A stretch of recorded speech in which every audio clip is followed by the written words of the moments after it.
mic and music check.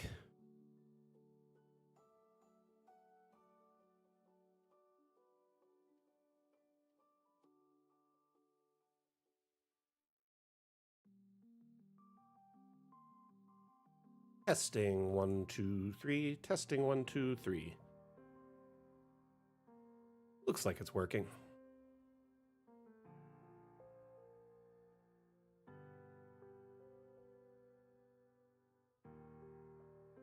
Perfect, Atlan. Thank you so much. How are you doing today? Excuse me.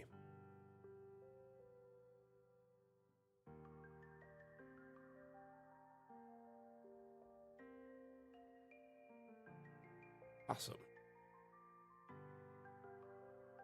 We got that twice confirmed mic check. That's awesome. How are you doing today, Chim? Glad to hear it, Atlan. Glad to hear it.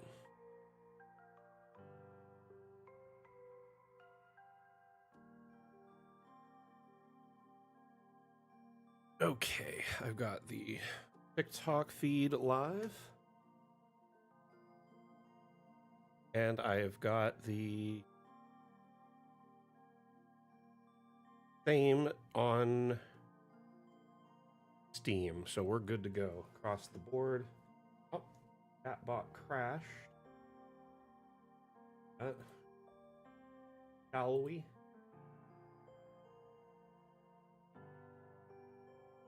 Mouse highlighter. Looks like we're live on all platforms, so we're live in portrait and landscape on YouTube. We're live on Twitch, Twitter, Facebook, TikTok, Steam.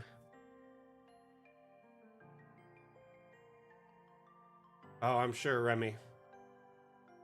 I also hopefully will be able to finish up a video today and post it, if not tomorrow. I was hoping to get it done by the weekend, but honestly, my body said no. I needed some rest. I slept most of Sunday and like some of Saturday. Needed to catch up. Let me just pull the mic in a bit closer.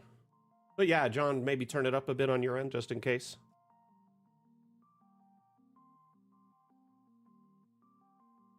So welcome. Welcome to, it's always, yeah, well, I mean, Magikarp Monday makes sense. Yeah, nice little alliteration there. Honestly, I just enjoy sometimes wearing the Magikarp hat, so my head isn't invisible from the green screen effect on my headphones. So those just tuning in and those that have been here before, my name is Mac. I am the community manager for Dungeon Alchemist. Today is Mapmaker Monday, where we have a themed build and work on that themed build, but also during the stream I provide support, and I answer your questions in AMA format, which means ask me anything. So if during the stream you have any questions, concerns, feedback, suggestions, you have questions about the new update, maybe you want to know how to do something in it, or you're a little bit lost, feel free to ask away. And I do want to point out we're live on multiple platforms right now. I'm monitoring chat on all platforms. So if any of you have a question anywhere, feel free to tune in and I will, or, type in that question. I will do my best to answer it within at least a minute or two, because like I said, I'm monitoring a bunch of different screens, like I'm in a war room, but it is quite fun. Hey, Eric, thank you. John, is it coming through a little bit better for you on YouTube now? Is anyone else feeling like it's silent? So the stream build we're working on is an ancient cemetery. We've been working on this for a while, and I'll be honest with you, it's partially because I spend a lot of time answering questions instead of building. Like, more often than not, I'm doing support and talking about our next update with teasers and stuff like that. Though I only get about a half hour to an hour of build time most weeks. Hey, Swamp, how you doing? How was your stream the other day? Sorry I couldn't tune in. So we started in this corner here with this little entryway, and this map has been kind of like me challenging myself to make it as difficult as possible. Here, let me turn on the grid and show you what I mean. So I actually built everything, not on the grid perfectly. I did it like at a weird angle, like a diagonal angle. I guess you could say perpendicular to the grid or something like that. So notice like even the building I drew over here is at like an angle. I twisted it and did all that stuff. So I kind of made it weird and difficult for myself by doing that. A lot of stuff in DA reacts to the grid, like object placement and, you know, some of the brushes and stuff like that. But at the same time, it's been kind of fun. Making it challenging is half the fun of these streams. Remy, me too. I'm excited to dive into the next map. I was going to do a follow-up of this map, but now I kind of just want to do something that's multi-level based and really dive into it. You know what I mean? Because I was going to do the sewers for this map, but now I can't have it all linked into one map because it's a legacy map. So either I might just hurry and quickly rebuild this map so I could do the catacombs underneath. So I'd probably rebuild it in my own time as like a replica using the updates. So like a chapel and all that stuff. And then I'd showcase that map and then we'd start working the underground map. But anyway, this has been kind of a labor of love. Here we have a big chapel with a beautiful garden all around it that I put in by hand. Some of these are assets from the workshop, like these little stone pavers, and some of the statues are from the workshop. Some of them are stock assets. Oh no, my path is gone. You know why? There was a path over here that I made custom, and I used pillars to make it. All those pillars are sunk into the ground and cut in half. I can't even get at them. Here, I bet you. Let me just check something. I bet money there's a pillar under this somewhere. Let's dig in and look. See? Oh my gosh, there they are.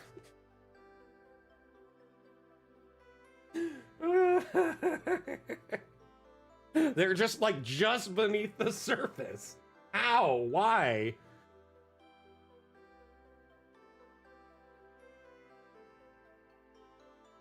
Well, it might, but at the same time, it'll all of them are already laid out. So my best bet is to just raise them all up, right? Or delete them all, because now there are hundreds of extra assets that are eating up space.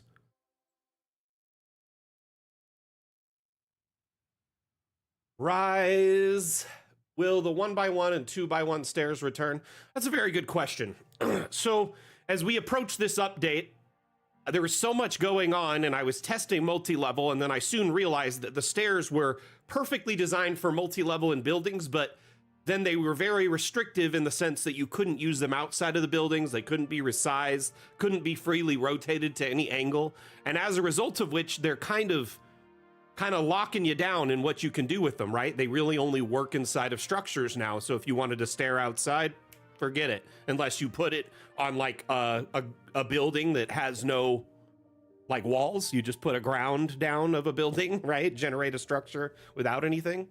So it's kind of a bummer in that regard. I pointed this out to the devs and they said, yeah, we made them ideal for the multi-level. So they dynamically cut the holes above. They're perfectly sized for, you know, the spaces of the levels. I'm like, I agree with that wholeheartedly. We need stairs like that. That makes sense. But I think we should also have freestanding stairs that are like, you know, the old stairs we're used to, that you can resize and rotate and stick into the wall a little bit, sink into the ground a little bit, stuff like that. And I kind of advocated for that before launch, but there just wasn't enough time to bring them back in kind of a way that they were happy with, because they wanted to test them all and make sure they're good with multi-level. They were depreciated, which means they're no longer right for this build. Yeah, the new stairs, honestly, instead of being in the object menu, should be a top level category for sure. And kind of like roofing is, for sure. That makes sense. Peter, collisions on at the moment, yes, but I was going to turn them off and raise these up. But if you look, it's kind of frustrating because they were all like this high above the ground before. I might just bring this up with the devs and have them fix it in an update, because it is definitely something from the patch that did this. It like is lower than it used to be. Swamp, I'm glad you had a good stream. I'll try and tune in if I can today. So I'm thinking I might just delete these because I'm going to have to raise them all up one by one, which is going to be a pain. So I know where they are. What my plan is I am going to... Here, let's test this really quick. Gonna go into the object eraser. I'm gonna shrink it, right? Just shrink it. Hey, it is getting them.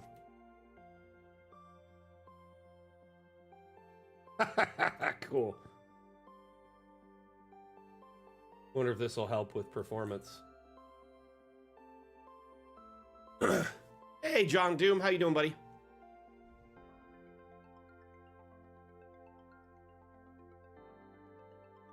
So, Eduardo, that's a good question. So pillars are set up to dynamically rise to the ceiling above them. If they're used outside, I believe you can kind of play with them. Like if you put it inside at a floor level, like just one floor level, and then pull it outside, it stays at that height, and then you could use it for like, you know, a pillar support or something.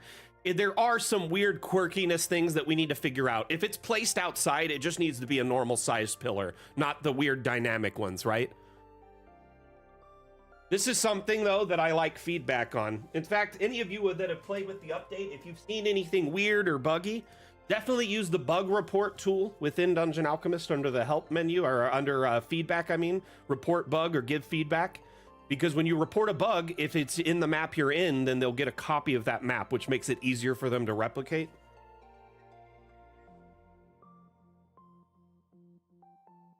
I think the work order of how you use the pillar will definitely make a difference, Eduardo. Here, let me try something really quick. I haven't really fully messed with it. I'm making a guess. But so like columns and pillars, right? When you put them in a building, they now dynamically adjust to the height of that building, or they kind of just have their set height, right? Now I'm in a legacy build, so it probably won't have that problem.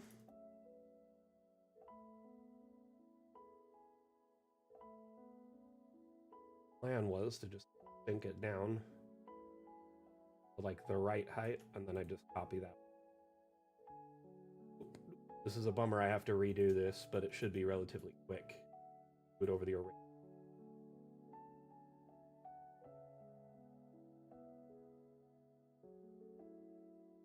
That could work. Honestly, as of right now, this is probably the easiest way to quickly redo it. I'm not going to get too picky about it because I did this section a while ago, and so it's frustrating that it's broken.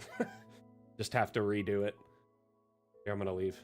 Oh, I got one to base it off of here, but watch. I could take this little eraser, pull it from where I remember paths. Through there. See those? They're just beneath the surface, eating up tons of RAM because there's just so many of them placed. Oh!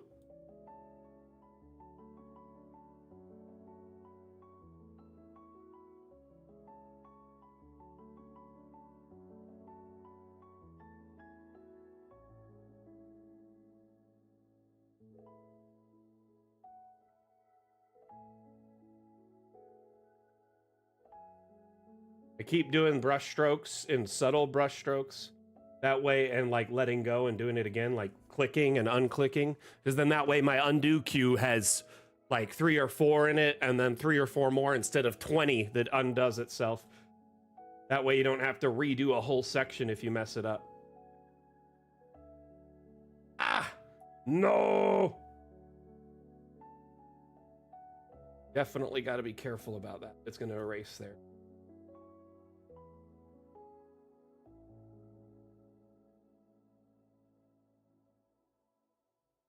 Like it erased a lot of stuff.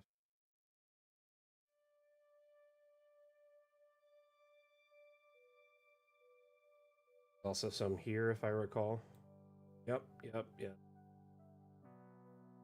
Glub.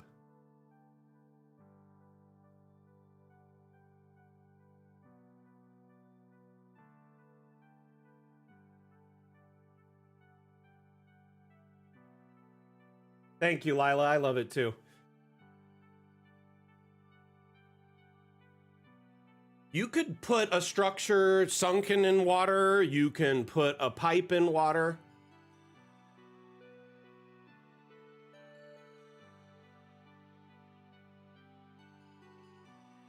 The new hidden doors don't generate a door frame anymore? That's good to know. I didn't know that, Oscar. Or who said that? Was that...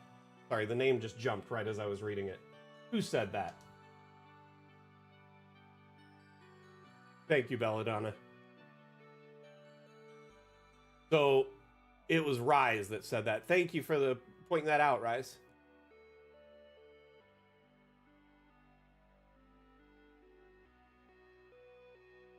Is it a bug or by design that if you have two export options for the same VTT, Foundry for example, if you change the type of export on one of them, it changes on all of them, or am I doing something wrong? Example, if I set one Foundry to be image and another with WebM, when I set to WebM, it changes the image one as well.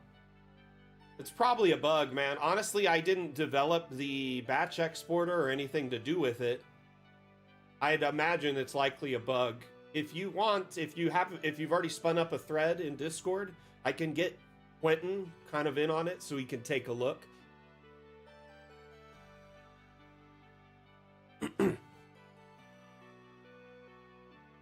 Because yeah, Quentin would be the one who would know. You have with video? Fantastic.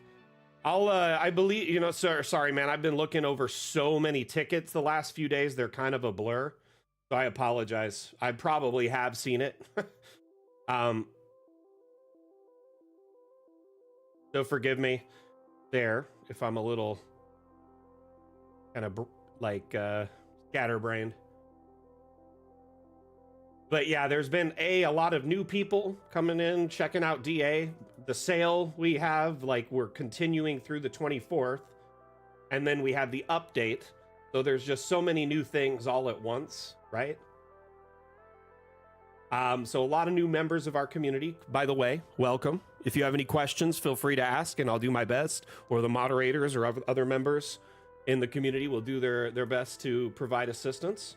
That's what these streams are for, so you can tune in anytime like a class, you know, and think of me as Professor Dam or something like that, you know, Professor Mac. I'm here to answer your questions and provide real-time support, which I find much better than, you know, a tutorial video that might be months old or years old, or spinning up a thread and doing it with some text. You can actually get like a live tutorial, which is pretty fun. By the way, at the moment, I'm fixing something that the update broke in this build. It lowered all my pillars underground that I was using as kind of a fun little stepping path. So now I'm going to just erase them because they're just underground. And then I was going to place new ones. I knew where all of them were, so it only took me a minute to do that. So now they're all gone. I'm going to go through and just add these ones in there. Oops. Oh man, found some more. Oh. So I'm gonna wanna grab this, and yeah, I could turn this into a custom brush now. Oops, an extra one. Move that one. I'm gonna leave it selected, and I'm just gonna go to create custom brush. I don't need like a ton of density, and I'm gonna leave it as the no scaling randomness. Position randomness, no. Rotation randomness doesn't matter. And I'd like them to be all the same size. I'm pretty sure that does it the same size. Huh, where is it brushing?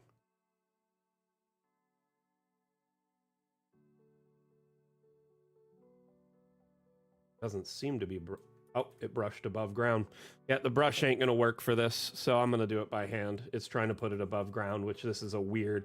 Pillars are like, they intend to be stuck on top of ground, not used as a footpath. So that's kind of my bad.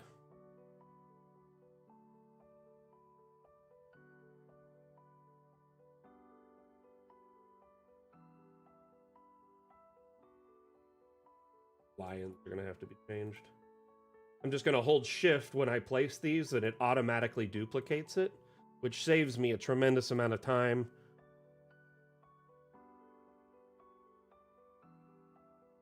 This.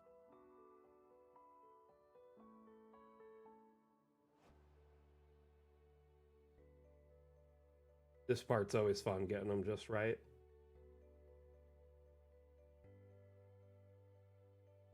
It is a nice hat. I appreciate all the fun comments on the hat today, by the way.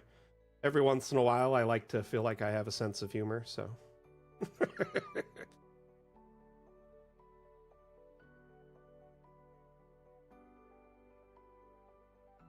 The other day, I named the stream Lanch Party, and Wim messaged me, and he's like, hey, did you know you had a typo in the title? I was like, oh yeah, I did. I was just trying to be funny and get some conversation going.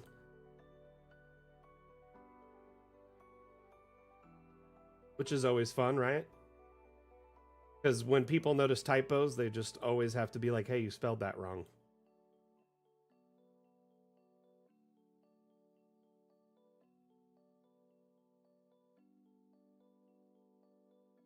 Anyway, pretty good.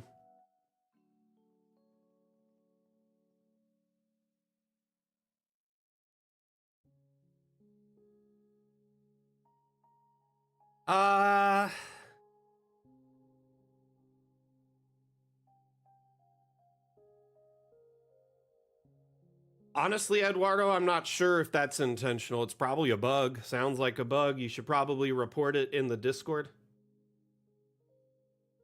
Honestly, something like that, definitely. Or within DA through the feedback menu. That way they can investigate it.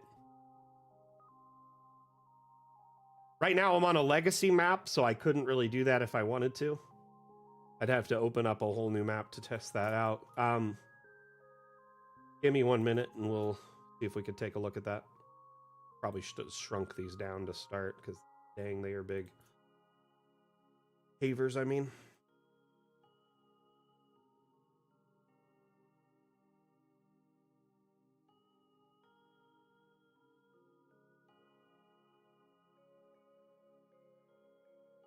Remy, how you doing today?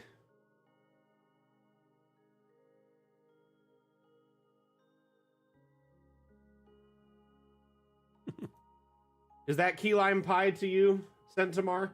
Pizza Pond is what it is, yes. You see right there, there's some turtles.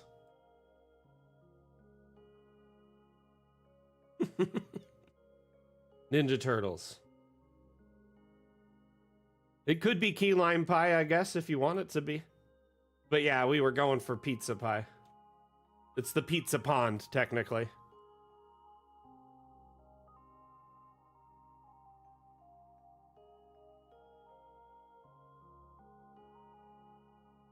Aren't I hilarious?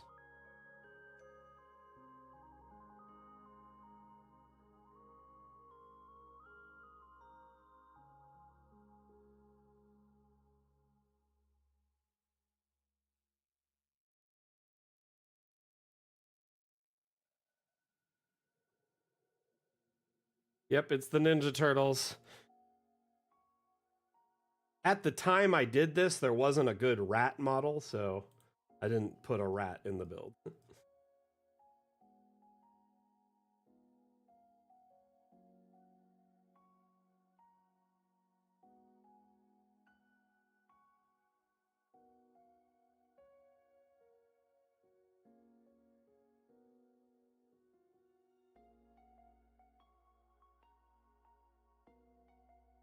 Living the dream, but no, life is good. A girl can't complain. How's the fam? Much better now that we're kind of on the mend from the COVID episode.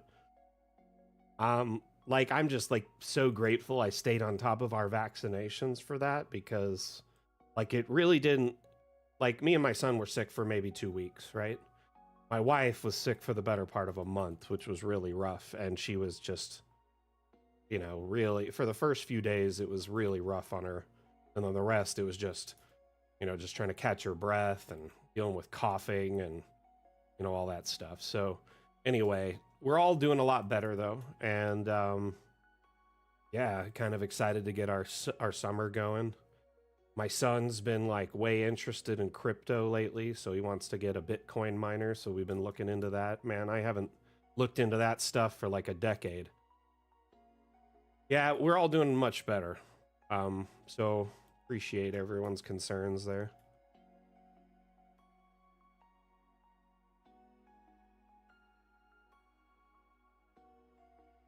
No, Eduardo, feel free to post anything you see.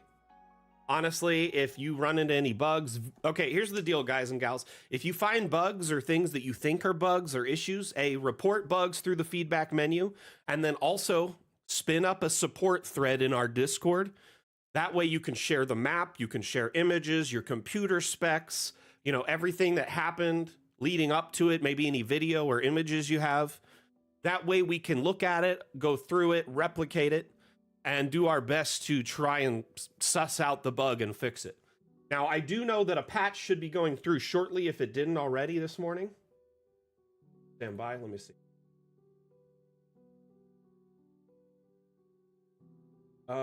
Yeah, it completed a bit ago. So if you, I could probably update DA if I left and came back in. And that should fix a lot of issues people were having related to like crashes or DA not loading correctly at all for some people. We had some issues with Mac users as well, and that patch went out yesterday. So we've been pretty much doing our best to make sure that no one's, you know, having issues for long and is able to get into DA sooner than later. There was just a small percentage of our community who was running into some issues.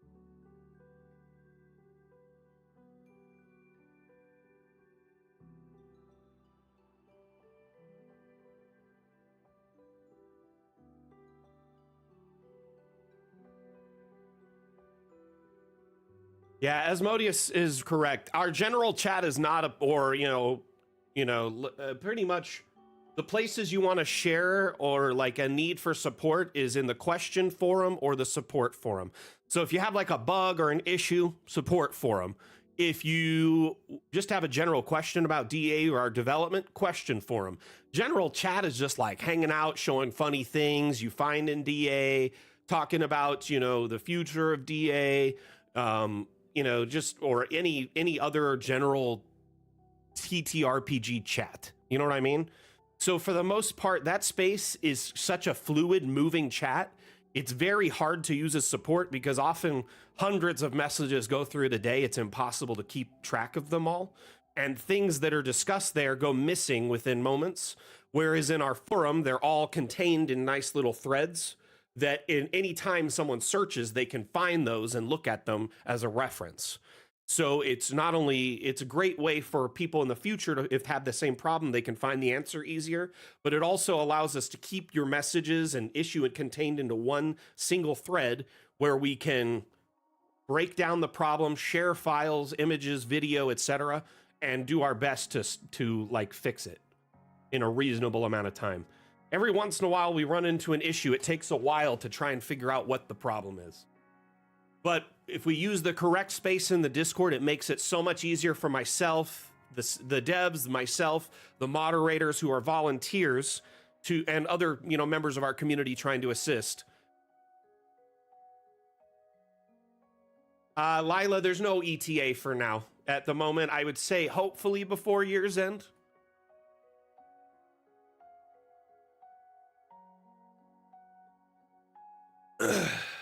Sean, there isn't at the moment, but a bunch of official tips and tutorial videos should be forthcoming soon. I'll be honest with you, Sean, the best practice, build out your floor plan, the whole general like design of the place, and don't do all your object design yet. Just kind of get the floor plan laid out, right? Upstairs, downstairs, below ground, whatever you're doing. And then go in and add the stairs where you want them. When you add stairs, it'll dynamically cut a hole in the space above. So essentially, depending on the staircase you use, the hole is different sizes, and they vary from like 2 to 4 squares. So like some of the smaller stairs or spiral stairs do a 2-hole, like 2 square cut. And then the larger ones do 3 or 4.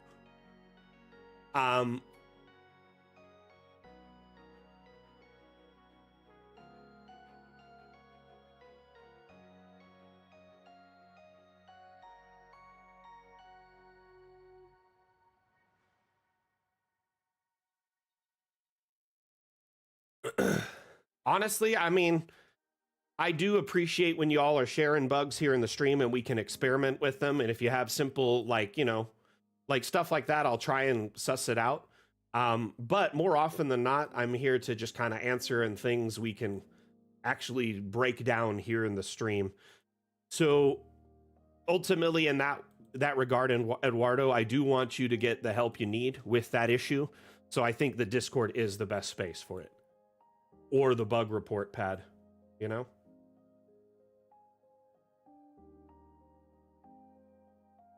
I hate that I have to waste time doing this again. Feel bad, actually, because I know people watched me do this forever ago.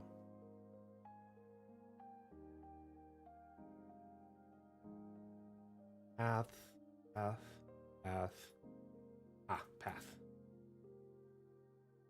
Do it. Probably smart.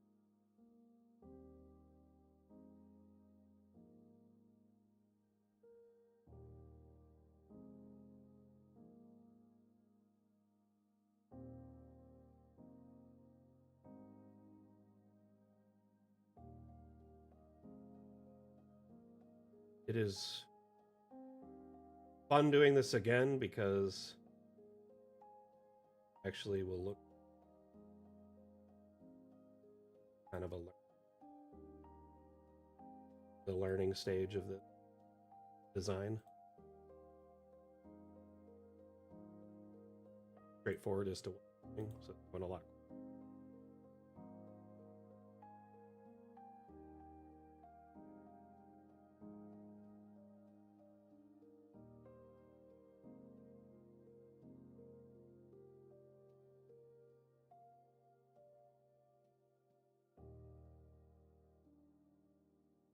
Honestly, I'm glad people get to see this concept who missed it the first time around. It is kind of weird adjusting your workflow, but I think it'll speed up once you get used to the changes. And also, I did read behind doors that things like the stairs are a top priority for the devs. They want to make sure they figure out a solution that's amicable for everyone, you know? And I think the solution will be putting the old stairs, or at least a variation of them, in another, you know, tab in the object menu that are freestanding.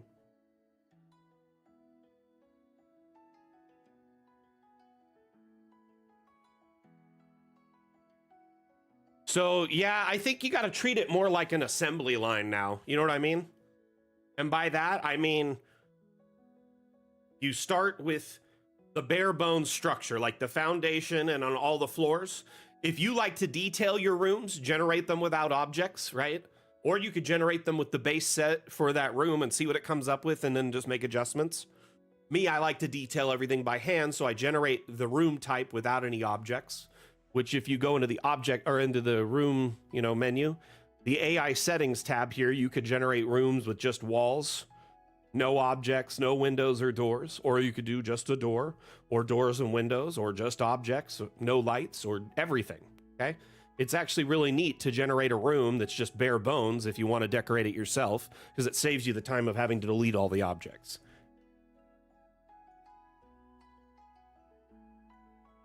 Thank you, Sean. I appreciate it. And I'll be honest with you, yeah, the workflow adjustment was the biggest shock to me too. It's different. You got to kind of just take a different order. Now back to that. Get the bare bones kind of figured out if you're generating it with stuff, if you're generating it without. Get the floor plan of the whole structure laid out. Once it's all laid out, put in your stairs. After you put in your stairs, go through and just make adjustments to your walls and floors and, you know, anything like that you want to change. So they're all set, and then put in wall, and then do your doors and windows. After all that's done, then put in all your objects.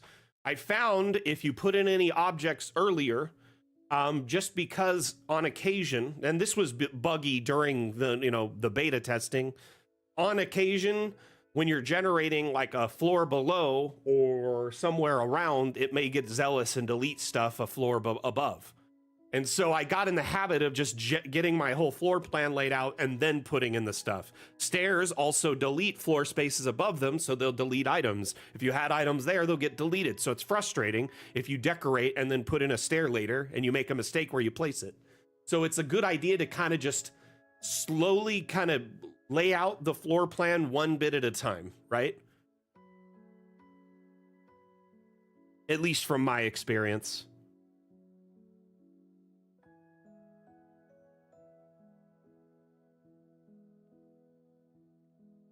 Though we did work out most of the bugs of it deleting stuff zealously all around it, there still has been some issues we've noticed with some of the tools where aspects don't perform where you would expect. Like certain tools are functioning on every floor simultaneously, or not on the area you want it to. Like the effects tool couldn't be used on any floor but floor 1. So it's like if you wanted to put fire on the ceiling or on the roof, you couldn't. Little things like that are slowly being worked out.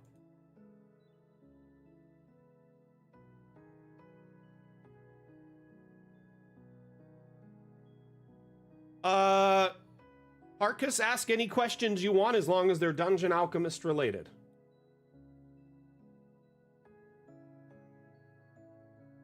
The stream is AMA format, which means you can ask me anything.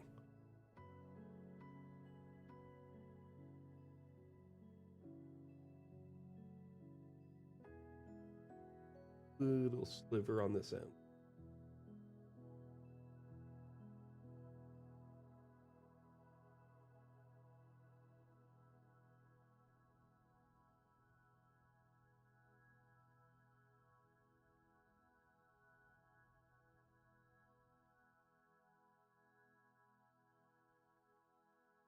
Okay, that's all fixed. Let's save. Save often, my friends. Always be saving.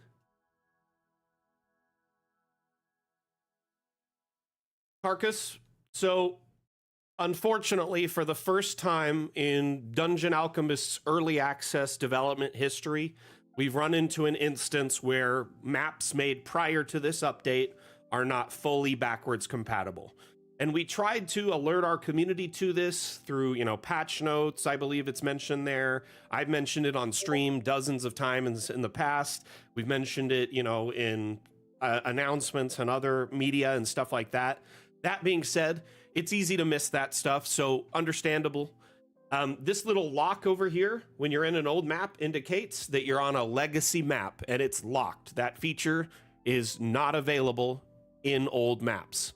So what that means, in the simplest sense, is there's no way to add these new multi-level features from this menu with the room generation tools or roofing in old maps. In fact, the patch that went out today should block the roofing tool in old maps. We decided to just block it entirely because it was causing all sorts of issues. So essentially, two parts of that will be this will be locked and this will be blocked.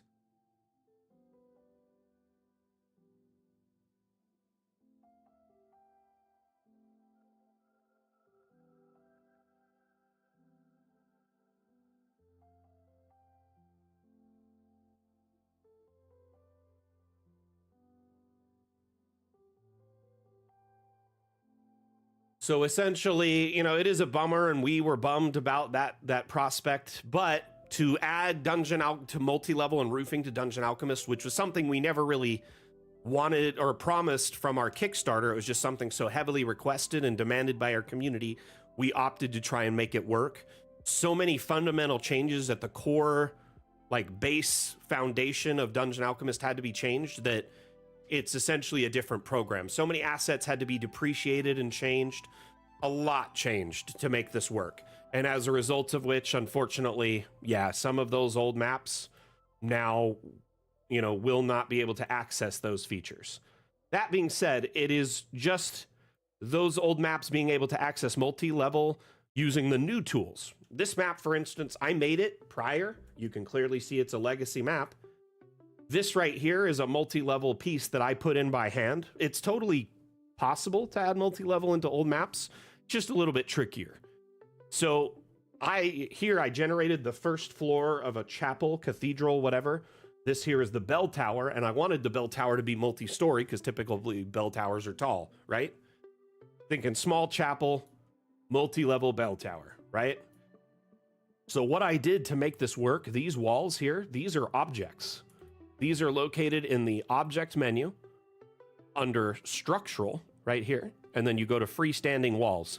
So there is a copy of every single wall in the wall menu that is an object that is a lot more freedom to its movement and resizing and locating. So you can essentially, let's find a matching wall, which is like one of these, right? These can snap into place if you hold control. They actually snap by default if collisions are on, but if collisions are off, you hold control. You can raise or lower them if collisions are off. You can rescale them far beyond or below their normal constraints if collisions are off. So essentially, I use that knowledge to my benefit to kind of snap one of these walls into place. Came in here, and I raised it up to what I thought was the right height and snapped it over. Pretty close. Raise it up a little bit right there, and then just start duplicating it. Now it's pretty much ready to be a higher wall if you want it to be, right? You will lack roofing still with this method, but you can go to the Steam Workshop under Browse Assets and look for a roof option that might work for your building. There's hundreds of roofing options, including modular pieces that can be built together to make a massive roof, or prefab roofs that are already a certain size and shape. So these are a great way to kind of fill in on your legacy maps that you can't add multi-level and roofing to that you may want to. So that is kind of the way people added multi-level and roofing to older maps like you see here. So I just kind of wanted to let you know that was an option if you weren't aware of it. It's actually, I think, it takes a little bit of work, but once it's done, it's very rewarding. It looks really good. You know what I mean? What was the question?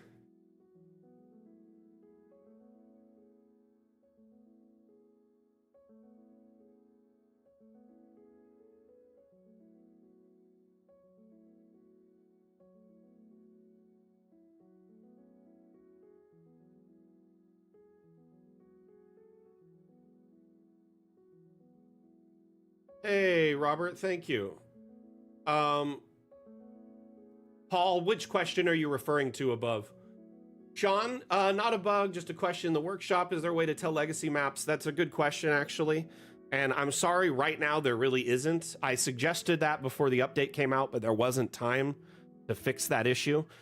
The best way to tell is in the 11,900 plus maps available, 99.999999999% of them are legacy maps. Only maps put on there in the last few days would be new maps, and even some of them would still be legacy because people may have been working on them prior to the update.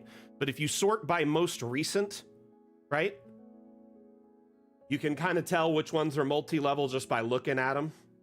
And you could see that, hey, this is a multi-level map. We can open it up. Good to go. If it's got one level, more than likely is a legacy map. You could still open it up and check just by seeing this little icon in the corner. If you open an old map, if it's got this at a glance, that's the best way to tell right now. So I'm hoping they'll add like an icon in the workshop that'll be similar to like when you download an asset from the workshop, it'll have this icon in it in the asset menu, so you know at a glance that, hey, this is from the workshop and not a stock asset.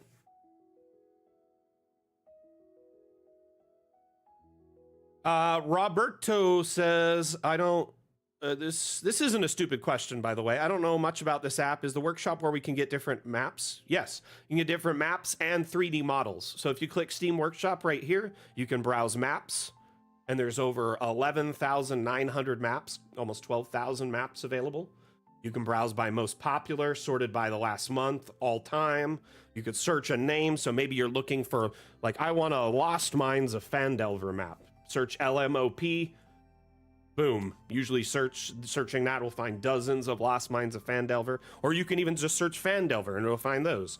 So you can find theme maps, or maybe you're just looking for a pub or a tavern. I love the search for that reason, but I very much love sorting by most recent, which shows you the maps that have been added in the last, day, few weeks, etc. Usually there's diamonds in the rough that you miss because they're not the most popular upvoted ones constantly.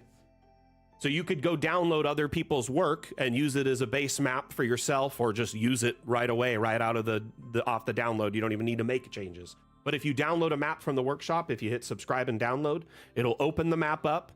It'll prompt you to download any 3D models that might be needed for it, which are also available through the Steam Workshop automatically.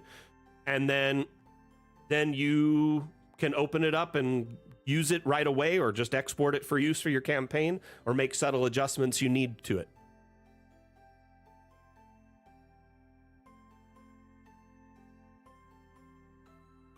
Okay,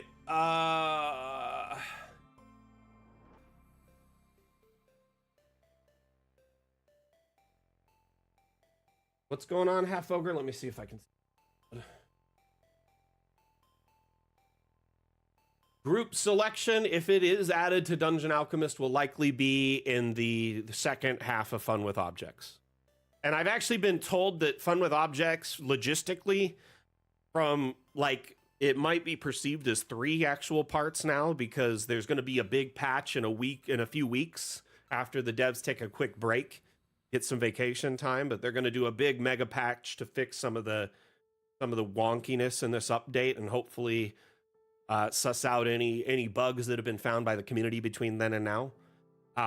That said, that would be what they consider part 2, and then there'll be a part 3, which has all the feature-based objects they were hoping to include in the whole update, like rotating an object on any axes, or being able to, select a grouping of objects and copy paste them as a group, or maybe group objects together and save them as a grouping of objects that you can then copy paste between maps or everywhere on your map, like a stamp, or share it on the workshop for others to use, etc.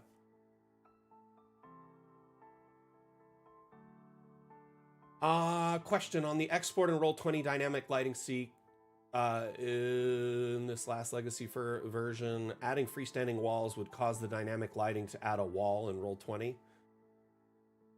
So we had so many complaints from our community that the freestanding walls didn't auto add the wall when you put them in your builds. We set them to do that, so when you export, it includes the wall data automatically for all freestanding walls, because that's typically how they were used, as a wall, right? And so you wanted that light data, the wall data, line of sight data. That said, I could see how if they're stacked, it could cause issues with dynamic lighting. It may be something that you want to avoid entirely in legacy maps anymore if you're trying to do that, particularly with Roll20 for now, until we can maybe try and address it in some way that makes sense.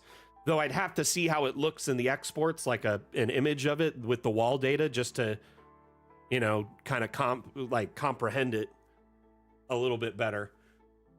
I don't know if this has been addressed at all in the new release at all. I don't think there was any adjustments made to the exports short of the batch exporter. I don't think we made any improvements to the exports to make them more in line with, the individual export options with each company. Like Foundry now has individual lighting options. So people want us to allow you to set like a flicker to a light automatically. And now they have scene regions similar to like Monk's Active Tiles feature, right? So they want us to add the ability to mark a stair or something so it is automatically set as a teleport to another staircase on another floor. Calling it 1.5 makes sense, Remy. So now that I've kind of finished that little road walkway thing again, I'm going to go through here and start adding graves. And I just need to think logistically how I'm going to do that. I do think, though, I want to continue using these stones because they're nice. I'm going to raise it up so it appears here. Right? Oh goodness, I hope these aren't too high up.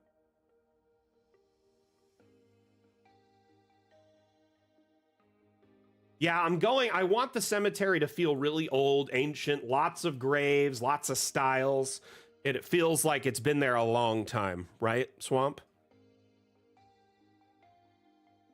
By the way, Roberto, if you have any other questions, feel free to ask. I'll be answering them throughout the stream. That's what I'm here for. I'm going to shrink this down a little bit and then raise it up.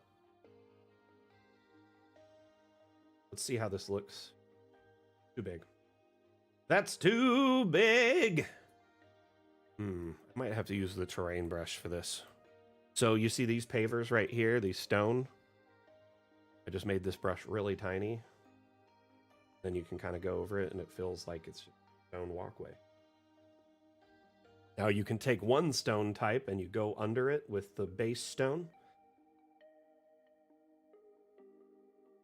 Paintbrushes go sluggishly.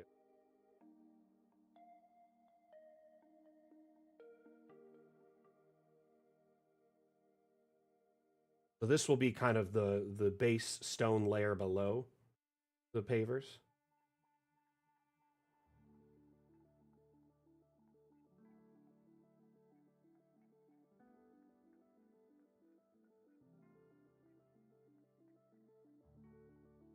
So, Roberto, I stream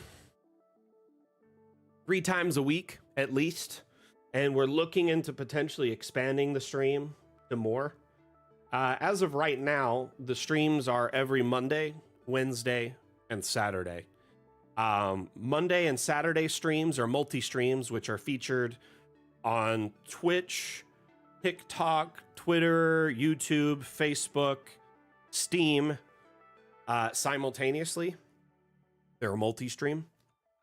And then our Wednesday stream is called Office Hours, which is hosted, in our Discord. So anyone in our Discord can watch that stream. Discord exclusive, if you will. So today's stream started at 9 a.m. Pacific and runs till around 11 a.m. Pacific. Usually runs a little long, 11:15, 11:30 Pacific. And then Saturday stream starts at 12 p.m. Pacific and runs till 2:30 Pacific, somewhere in there. So the size of a map you can make is directly proportionate to your computer specs. The more powerful of a machine you have, the bigger, like the larger, more extravagant maps you can make, okay? So just keep that in mind when you start adding like lots of details, third-party assets from the workshop, which I consider mods in like the simplest sense. They're essentially mods for DA. When you start modifying DA and adding third-party content or adding tons of effects and lights and things like that, it's a good idea to just consider your PC's capabilities. Remy, with regarding cave workflow, carve out the cave you want to do and then start adding stuff. That's my best recommendation. I honestly haven't played too much with it, which I probably should. I'm going to be playing with caves, underground catacombs, caverns, cellars, basements and stuff more in the coming weeks and making like tutorial videos around it. But the caving system is, it feels like we're doing kind of two things simultaneously with it, allowing a space to build underground, but also allowing you to, carve into those spaces to have natural caverns, which it feels like you can only use the terrain brushes again, which is kind of how the old way caves were drawn, right? Before we had the cave tools. So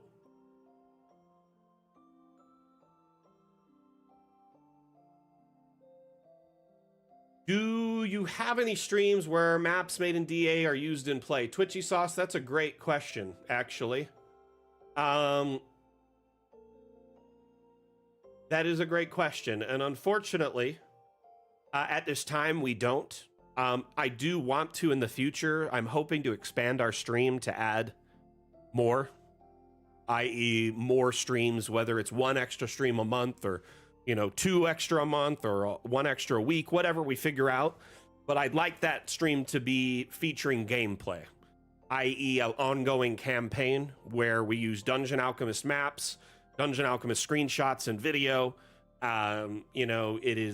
We use maps from the community from our dam challenges to try and feature them in the streams, or we put up like requests to the community to submit maps, etc. So that way it's a more community involved kind of stream in that regard.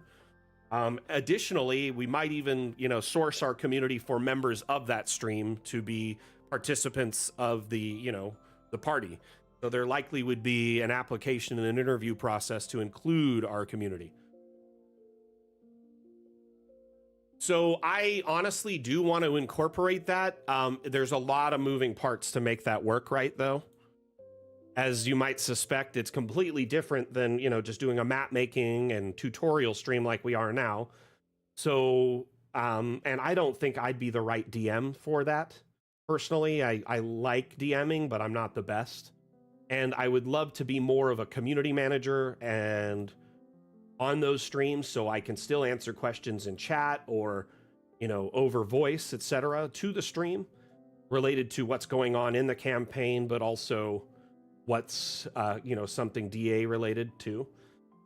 So I'd probably be participating as a player and continue doing like stream production like I do now, like background stuff, making sure it's working, making sure effects are working, making sure sound is right.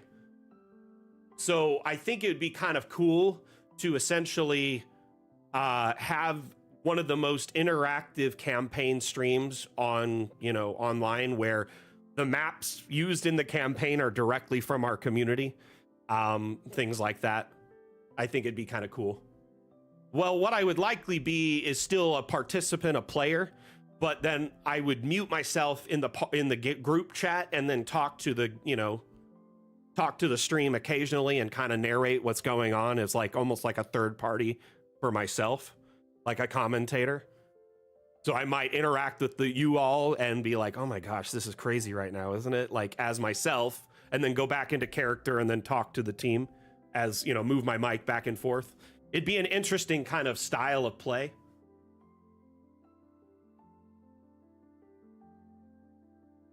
So I will say that moves toward that end have been happening. I already have a DM in mind who I've been working with for, about a year now, on and off in sessions and, on stream and whatnot. So I'm very, hopefully, get to work with them on this project.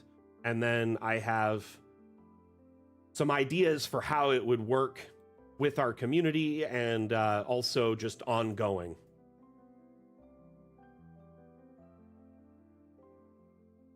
I mean, it'd be kind of fun if we also had to build maps on the fly for the stream, like during the stream as part of it to showcase, DA's quickness, but also, we'd bring in maps from the dam challenge or maybe like a dam bounty or something like that we'd put up to get people involved. Like, hey, we need a map around this styling in the next 3 days. If your map is featured, you get like a small commission and we shout you out on the stream or something like that. I don't know.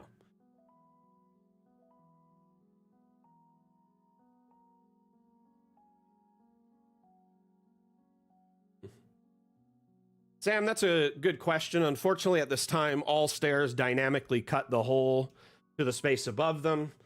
I would love to be able to cut out like a little 4x4 circle and have it just run up to that. Yeah, on the stream the other day, we were trying to make that work and we just couldn't. At the moment, remember, this is the first iteration of multi-level and stairs and all of these new features, right? So there's bound to be improvements, changes, adjustments, tweaks over time. So if it feels a little off right now or you're wanting changes, make it known in our Discord. The stream is a great place because it's a good, focal point, but in the Discord and also on our upvote are great places for your voice to be heard in more perpetuity, because then it's not just lost in this chat. You know what I mean? After the stream, I would say definitely, put a suggestion on our upvote, which is our roadmap/suggestion board. So you can put suggestions there. Others can upvote them and comment on them. When an upvote suggestion is made, it's automatically a copy of it's put in our Discord with a link. So our entire Discord is aware of it and can see it and potentially vote on it. It's a great tool. And also, if you're not following our roadmap, I would check that out. So Atlam, if you could share that link with them, that'd be a great. Additionally, though, in our Discord, if you bring put up a support thread with that information saying, hey, I have this, I noticed this, we could cut out a circle. Why doesn't the, staircase dynamically cut a circle? I brought this to the attention of the devs, but the more people who are vocal about it, typically the squeaky wheel gets the grease in our community. And by that, I mean the devs are very receptive to community feedback, any issues that are bug related or problems that a lot of people are experiencing, they tend to jump on it very quick. I should be live for another hour. Yeah, Swamp.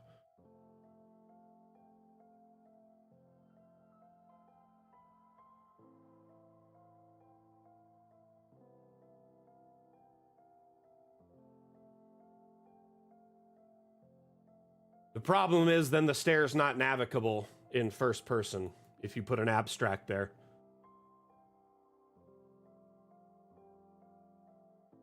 Oh, I guess you would be covering that one small spot. No, as long as the abstract doesn't go over the stair, then it should be okay. Let me save this, and I know what he's trying to do. I was doing this on stream the other day. I was trying to make it work myself. Let me hurry and save this twice just to make sure it's good, right? I don't know. That walkway, I do not like it at all. Does that stone look weird in the middle there? Just too much gray. I'm gonna undo it. It's gonna take a minute.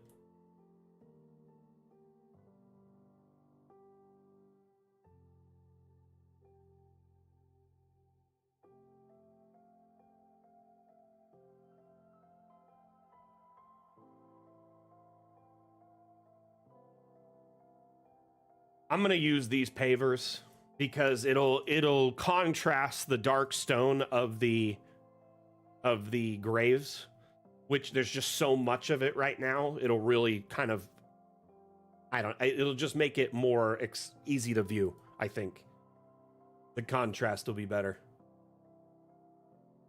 Cabo Wabo. Well, so our maps are exported in the traditional format, which is top down. You can do them in a flattened top down, which is more of a 2D. And then we have two optional 3D perspective views where it kind of sort of fisheyes it and makes it feel more 3D in the top down perspective. We allow you to build in 3D so you have exceptional detail, higher detail than you would normally have at all angles, so you don't necessarily miss out or put something at a certain angle that looks weird in top down only. So essentially it allows you just exceptional build control. Not only that though, you can actually interact with these environments with a cinematic or a first person camera to walk around and, you know, take screenshots or fly through with like a drone like camera to take screenshots or video that you can use as handouts for your players. These are great storytelling tools. I've also seen DMs stream a first-person view, the token view. Stand by. I'm actually undoing a bunch of work right now, so it's freezing up as I do it, and then I'll show you what I mean by those views. But essentially, with these external camera views, you can either stream it to your players over like Zoom or Discord or however you play, or you can capture video or screenshots to use as handouts. So maybe this is the first time they get to an end, you can do a little walk in and first person look around so they kind of get the lay of the land from their own eyes, which I feel is a very nice immersion tool. So I do understand, like, a lot of people want to export 3D maybe for, say, a 3D virtual tabletop. But for the most part, all 3D virtual tabletops on the market are actually very exclusive to themselves. They don't offer like imports from third parties, you know, to this scale. Like a map that is all 3D exported would also be ginormous. It would be like hundreds and hundreds of megabytes, maybe up into the gigabytes or more. So it wouldn't really be optimal for like online play in that regard. It would be okay, say, to, you know, use for maybe game development, possibly 3D printing. I do tons of 3D printing myself. I would never really want to print a map of my own because the amount of supports I'd have to remove and the amount of sanding and print time would be insane. Like take days and days. It's just not optimal for it. That and our assets, the majority of them are just smoke and mirrors. So they're like really simple shapes with highly detailed texture maps on them. We did that to keep Dungeon Alchemist maps really small, but then the objects very detailed. Hey, thank you for the follow and the likes within the last few seconds. In fact, within the last few minutes, last 20 minutes, Karma Birds followed, David Lynch liked, Frederick Reamer liked, and Typho Chills followed. Thank you, thank you. So Dungeon Alchemist just wasn't really designed with 3D export in mind. It's designed around top-down export while you get the 3D perspective of building. Seems counterintuitive to some ends, but when you realize that the majority of tabletop gameplay is in a top-down perspective and is only just kind of in its infancy when it comes to 3D gameplay, is starting to get into it, or virtual gameplay, it's going to be a while before there really is an effective 3D virtual tabletop all-in-one that works really well and is end-to-end inclusive. There are a few out there that are doing it, like Tailspire. We can't import our maps to them because they're all-inclusive. Then you have like modules for like Foundry, like 3D Canvas. Because of the way Dungeon Alchemist is designed, our assets would just be gray blobs with no detail in 3D Canvas. So it would be severely lacking in the quality you expect in a Dungeon Alchemist map. It just kind of compounds several problems that we decided it was in the best interest of our community to not pursue that. Right now, especially, like, to do proper 3D gameplay, a lot of, like, especially for some of those, like, higher tier virtual tabletops, it requires, like, a ridiculously powerful computer. So, like, your whole party has to have, like, gamer, streamer, 3D render rigs. It's Unity, Mysterio. Unity. So Dungeon Alchemist is designed entirely in Unity. And additionally, the devs have in the last couple years also upgraded our Unity, so it's more modern, but it's not the version of Unity that requires all that extra licensing fees and garbage stuff. So we are not beholden to that, but we are very up to date and able to provide, a quality product for a long time.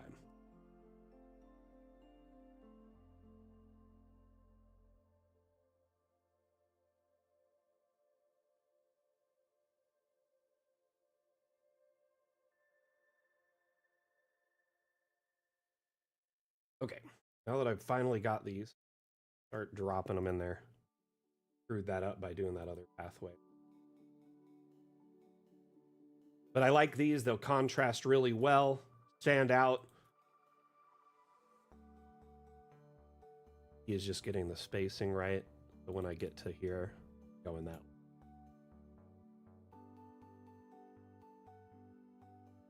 And ultimately, I don't perfect.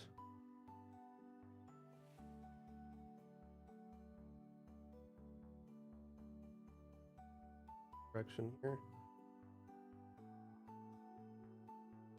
Hey, Mitch, thank you. Thank you. Appreciate the kind words. We got a lot of interactivity from Facebook and YouTube today. Glad to have like a full house across the board today.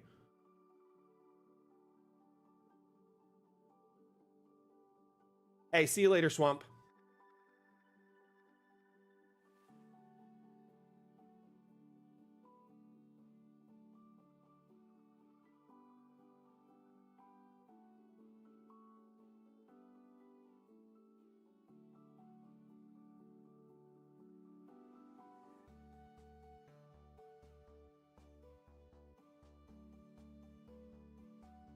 So there is a roulette table in the new assets, like a roulette wheel, and it actually has active RNG in it. So if you press play on it, the ball goes around and then picks a number there. You can see it going to 30. Here, let's make this bigger so see.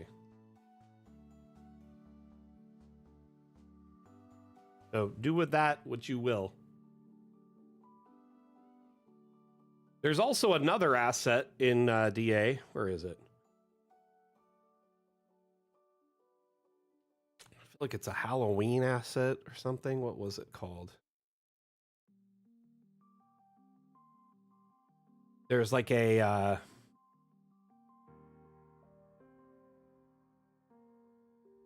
This right here. The Halloween Gauntlet. This is kind of older now. But we released this on Halloween a few years ago, and it's got RNG on it as well. And there's like, I think, a D12 on this.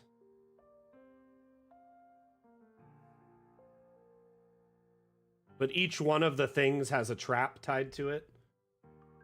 So it actually does something like dangerous. Like a little knife there, if you see it, just popped out.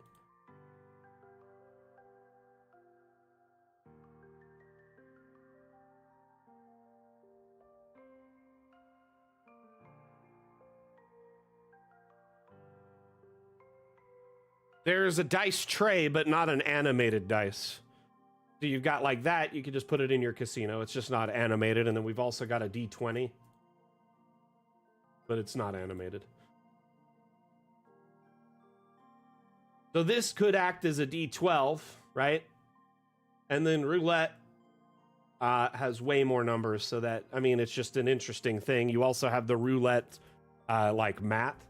So your players could technically place bets, and then you could play roulette with them. But I mean, technically, you could just use this as a prop and then have your players just roll normal dice, like D6, because, you know, they have access to those. Oh, see you later, Sean.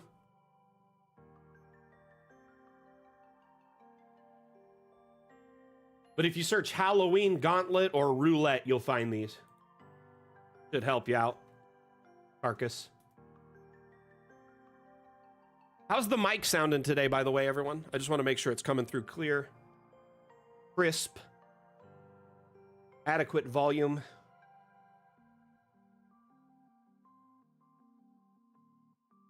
Quick reminder for everyone participating today, Dungeon Alchemist is on sale. We have been invited to the daily deal sale following the summer sale. So we were on sale in the summer sale, and now we're on sale for the daily deal offering. The Dungeon Alchemist will be on 20% off through July 24th.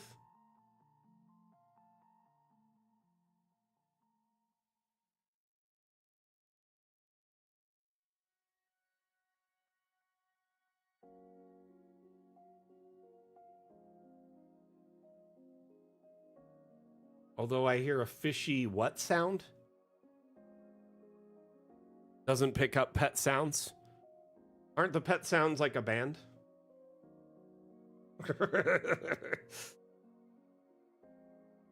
Oh, you can't hear kitty purring from the other day, right? So, Lord Rev, I just basically, it's kind of using all the fun new things in the new update and all the new features. So, primarily multi-level and roofing, but all the fun other things in it in the update. Go for it. Just use the update as your guide. Remember, these themes are always kind of a loose interpretation, and interpret it how you want. You know what I mean? So if it were me in your shoes, just use all the fun and tools of the new update to your advantage to make your map. That's it.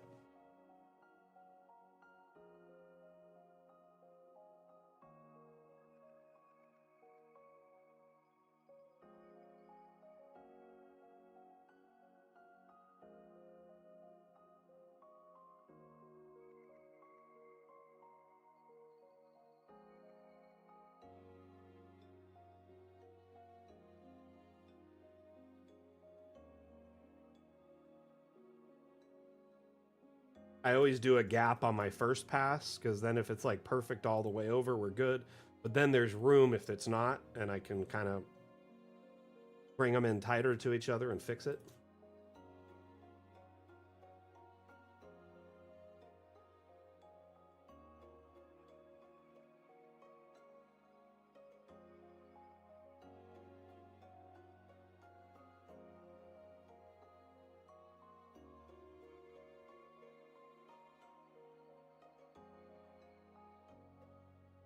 I also try not to perfectly space them because, you know, it adds that like human element. But see, as you can see here, the gap is weird. So that means I could start, say, somewhere back here, pull them in a little bit tighter. And bring the formation a little closer. And then each one of these bricks affords me just like a little bit more space on the other end. So by the time it gets like all the way to the end, I'm hoping to have given myself like one more brick's worth.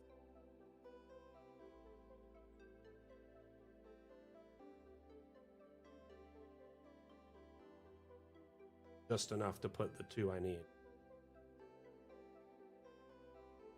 Little bit adds up really quick, huh?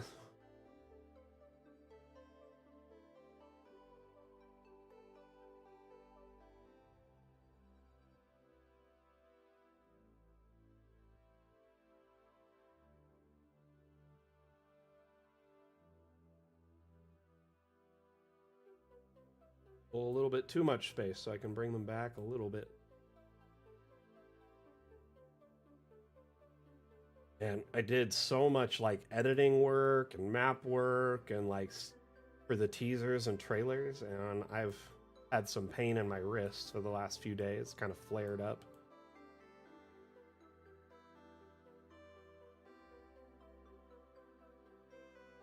I mean, any of those could potentially be just fine for the damn challenge.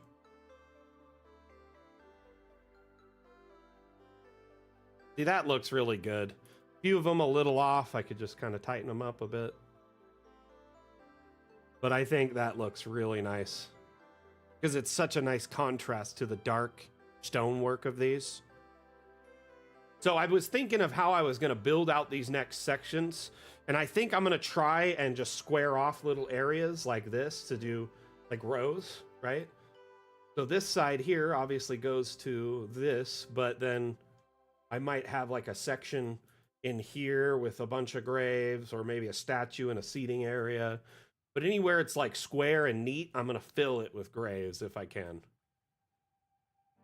So this walkway might go to here, but then it might go angle to this. And then there might be an offshoot coming this way. So it'll be like tons of graves along this side where I can fit them.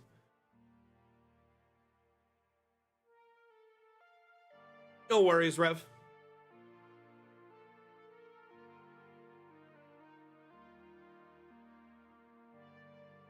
Gotcha. Well, if the library is multi-level, you could repurpose it for the damn challenge.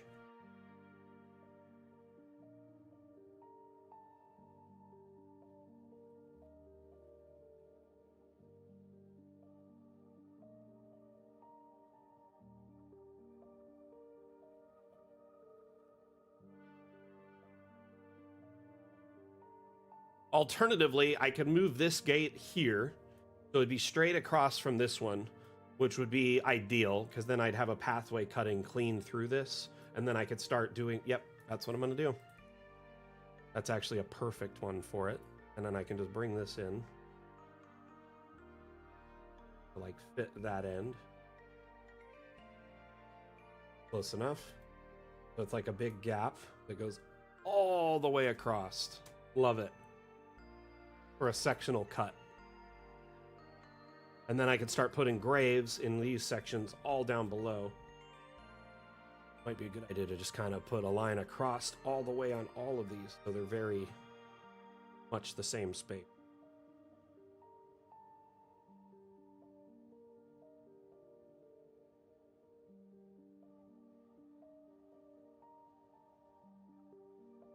Good enough. And maybe could use.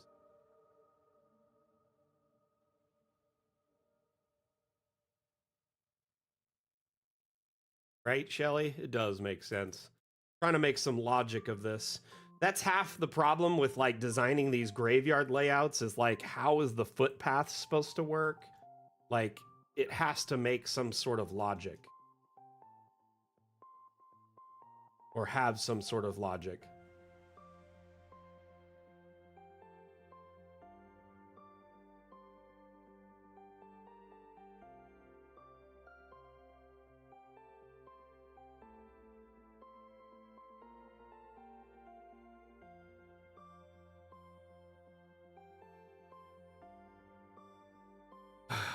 French fries. Should have started here.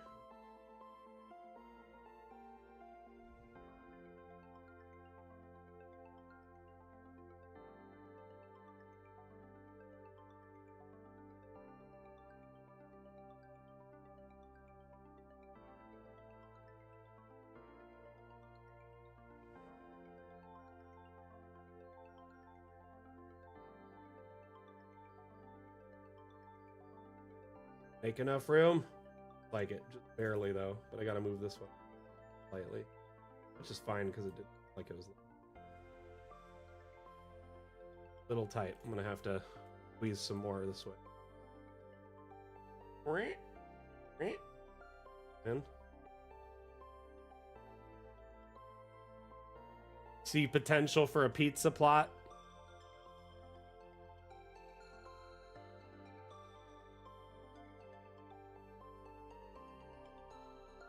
Just enough room here to space these out. Hey, TikTok, thank you for all the likes, by the way. We're over 3,000 likes now. Y'all are absolutely redonkulous.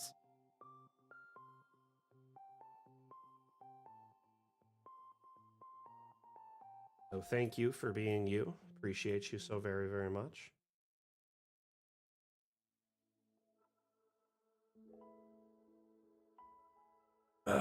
Let's get a save on really quick. Save often. And by the way, if you if you're not aware of this, Dungeon Alchemist has autosave. You go to settings, autosave. You can set an autosave interval, enable it, and then save it.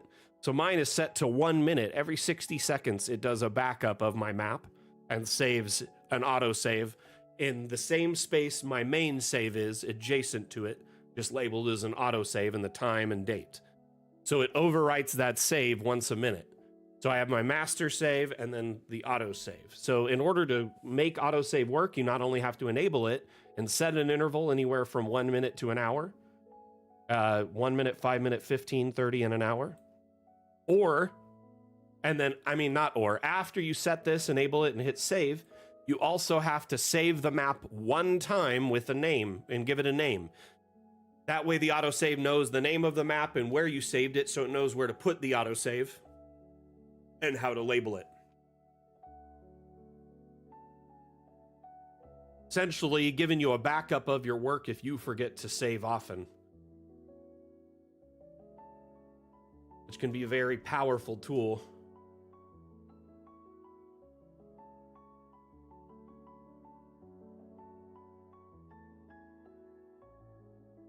Start.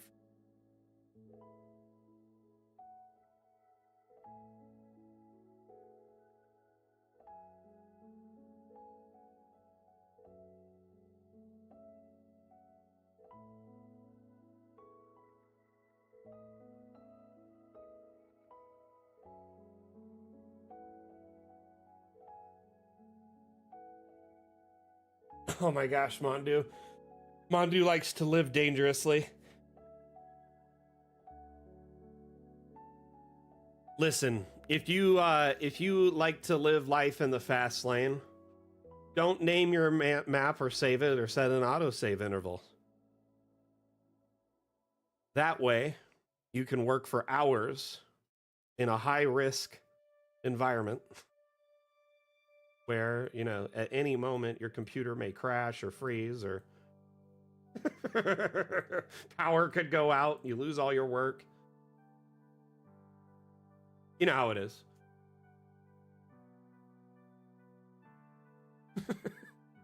Hey, drink some water. You know what? Thank you for the reminder. Much appreciated.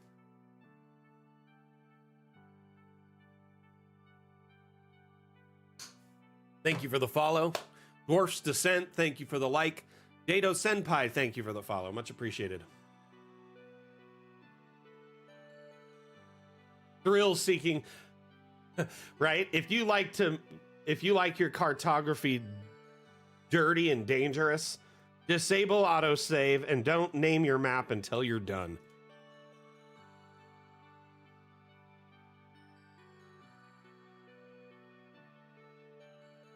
Honestly, it is like so nice to get in the groove and you're like getting a lot done, but then you don't like realize how dangerous it is sometimes. You forget to save.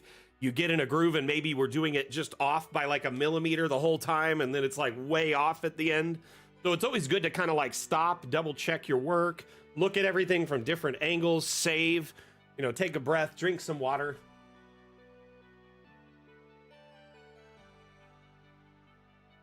Geez, Swamp, yeah, you like to live dangerously, don't you? Swamp's a thrill seeker.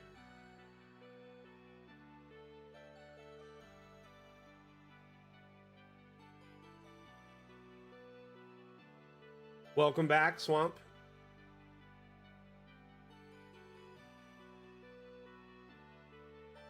Sorry I never call you your full name, but you have to understand we're a family-friendly stream here, so you have a nickname now.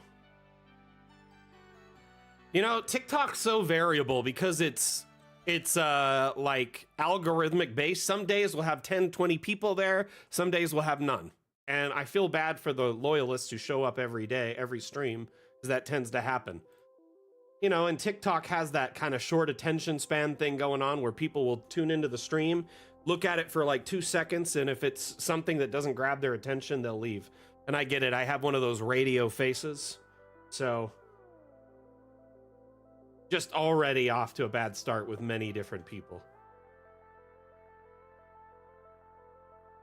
Honestly, because your name says one thing, it'll be hard for me to remember the other. I'll try to remember it, Nate, but I'll probably just call you Swamp.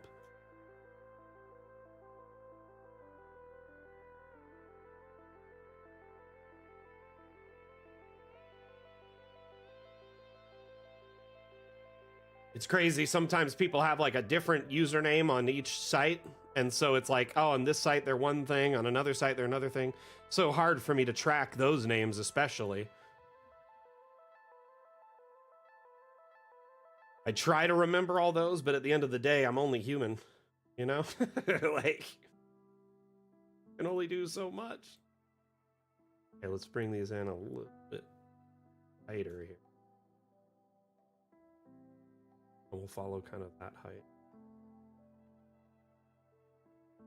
Honestly, it's not about branding so much as it's just an easy way. Like if you have the same username across everything, not everyone's trying to stream or create, you know, be a content creator or an influencer, but it does help across. Like if you have the same username across, say you're the same, all your games or social media or a similar one. Nice, Swedish Cook. How's it going? Can't wait to see it.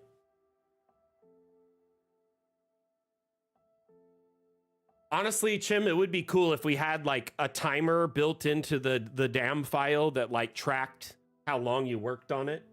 So that information stored somewhere, you know?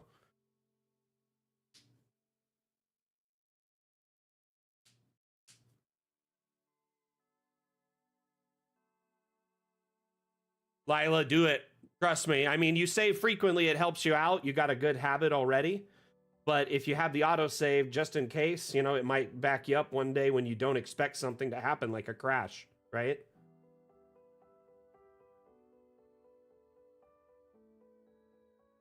Oh, we're so close to being able to fit it.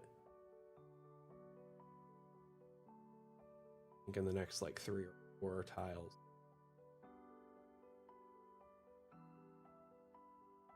Boom. Now it's just a matter of like lowering these just a little bit. Love it. Love it. Just activated it. Yeah, do yourself a favor. Do your future self a favor, I should say. It's good to have that reassurance, you know?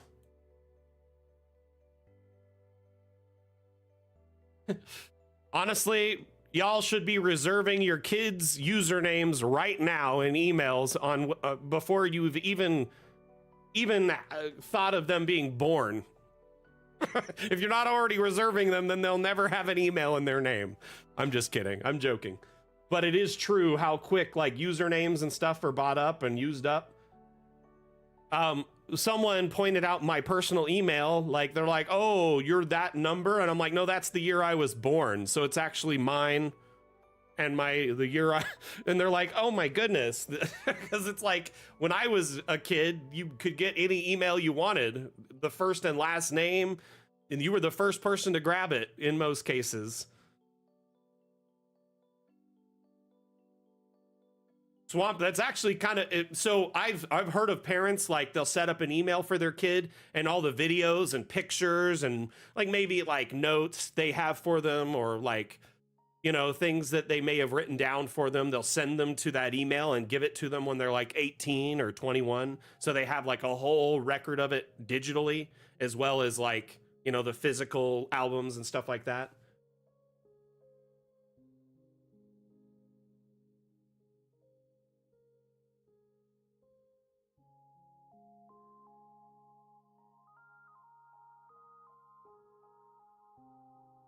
It's really good. Little bit of a slant there, but I could fix that if I wanted to, but honestly, it's whatever. Kind of makes it more human.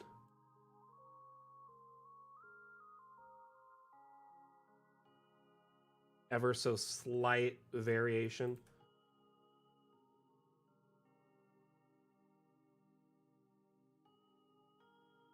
Yeah, imperfections do add realism, don't they?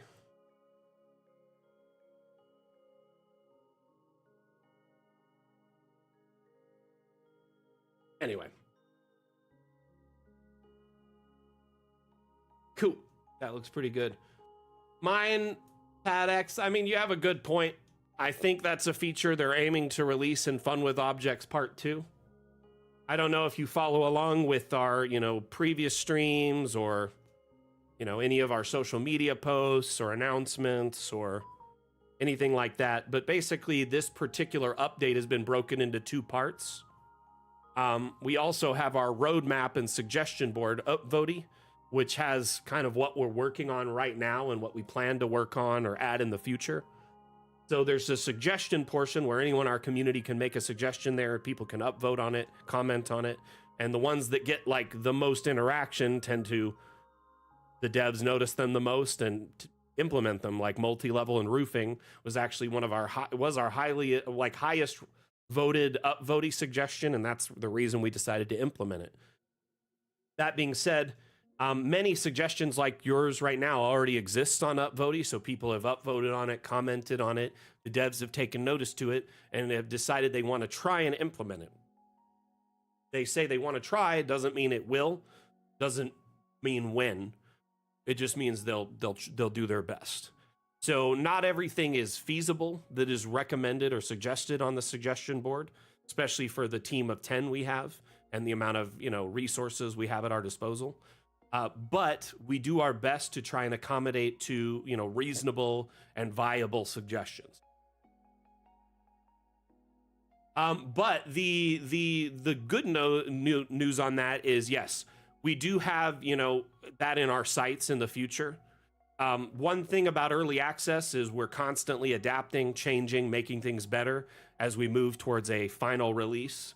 So often little things that feel out of place, missing, or like, oh, this could be 100 times easier than what you're doing it, probably is just chalked up to early access, and it'll be available at some point down the road. So Fun with Objects Part 2, actually, they're looking to add things like rotating an object on any axis, being able to group select objects or group and copy, groupings of objects, or even save groupings of objects and share them on the workshop so others could download them, or you could stamp them between maps very quickly.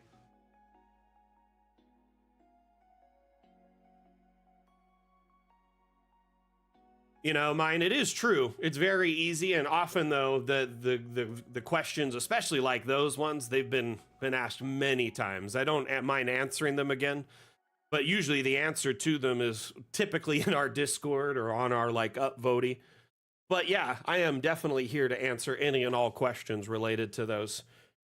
So no worries, regardless of what it is, whether it's support or the future of Dungeon Alchemist. When it comes to the future, though, I can't often speak other than speculation and what I've been told. So sometimes I don't have the whole picture. More often than not, like, what I see behind the curtain is like a peephole version, of what you guys and gals see until they're ready to share it with me and the community.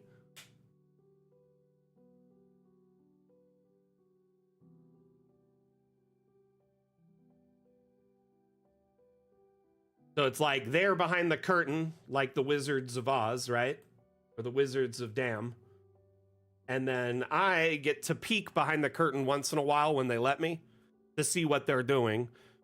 And then in the weeks leading up to the update, like the month or two before it, I get access to a dev build that has tons and tons of these features, but not necessarily fully functional yet because they're still bug testing and figuring them out and making sure they work. Hey, thank you, Nathan. Appreciate the support and the kind words. Atlam's always so helpful, right? Speaking of Atlam and our mods, I've been considering expanding our mod team both here on the stream and on Discord, mainly because our community has been growing a lot, and this update has brought a lot of questions and a lot of new people into our community. So just kind of putting out feelers now to anyone in the community who may be interested in that. I'll likely be putting up like applications and kind of sifting through those to see who is interested. I likely will have people who are, you know, just stream mods only if they prefer. And then also, you know, Discord mods, but our current Discord mods are also stream mods for the most part. So it's kind of, you can be both, but it's also, you could just do stream if you'd prefer that, you know? We want to get to that point where we can invite a couple community members who are active in our streams regularly, support the stream, know Dungeon Alchemist inside and out, and can speak to it. You know, typically provide support in our Discord or social media or in the streams already. So someone who kind of gets the role already would probably fall right into that space really well. Ultimately, though, that is something that, you know, I would love to do in the next month or so to try and make sure we're ready for future updates, and that the current mods kind of have some breathing room as they've been doing this for a long time. Having new mods on the team would allow us to, you know, be able to answer more questions more frequently and, just be able to handle the influx of new viewers we've been getting, because now we're averaging like between 80 and 100 viewers across all platforms on the stream now.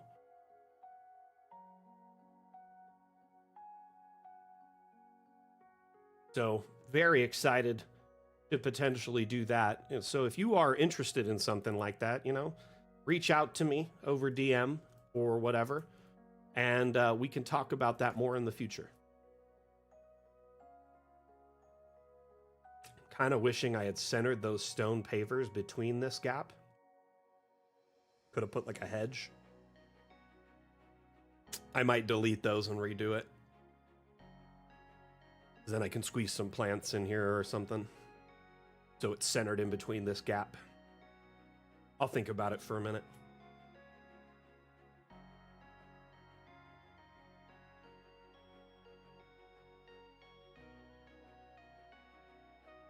Then I want to start doing some graves like these here, where we essentially just kind of add in other parts of the... Uh-oh, not aligned with the... First things first, you want to align with the fence.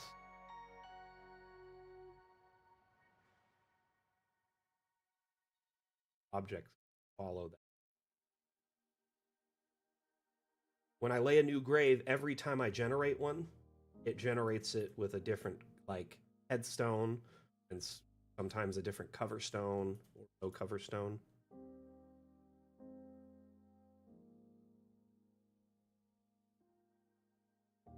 And if I want, I can delete a cover stone here and there. Have another dirt marker.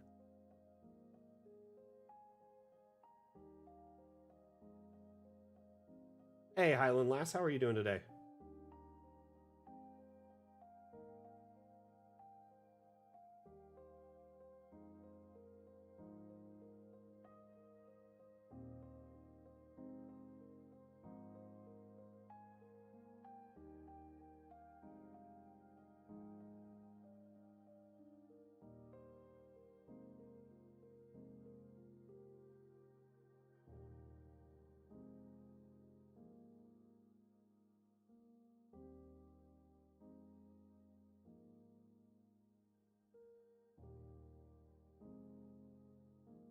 How you doing today, Highland Lass?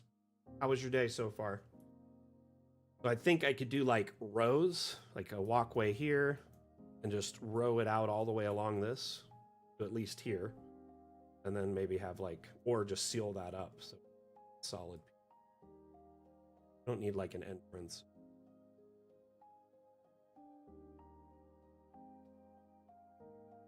But I could have graves along this, and maybe do like a planter here, graves along that. Alternatively, yeah, I could just row those where they face each other and you can walk down similar to this. Fence behind, another row, fence behind.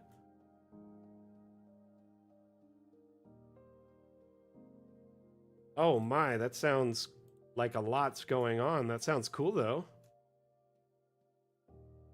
So your school is hosting an international event. Like, is it like a sports event or something?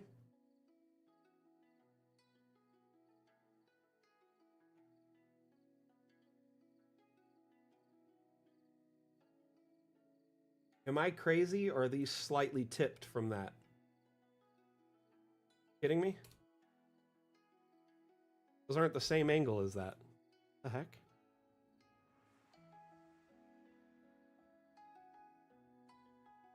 And they were copied right from it, so that was confusing. Oh well, good now.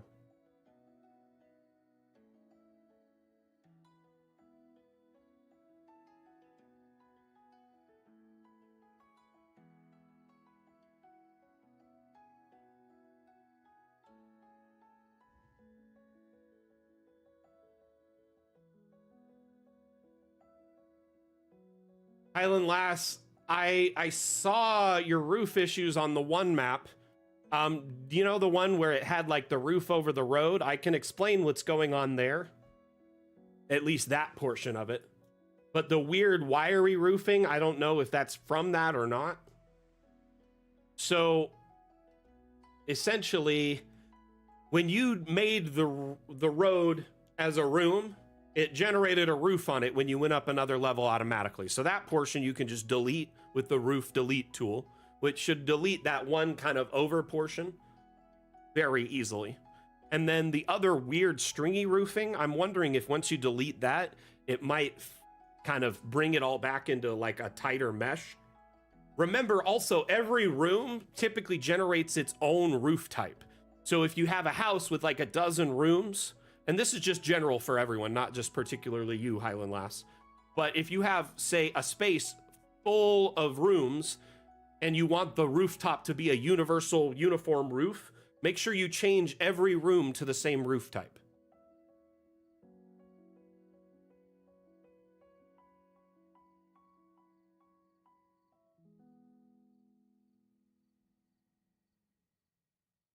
Sir Turd, that's a little awkward, I'm not gonna lie.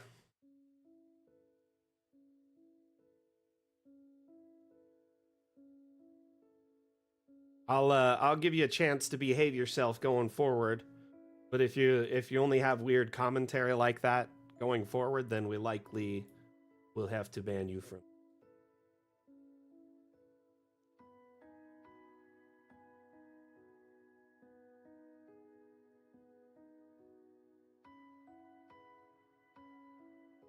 So much easier to do. You know what? Would it be easier to just move them all than it would be to place them again? Get a line across this, like a rule.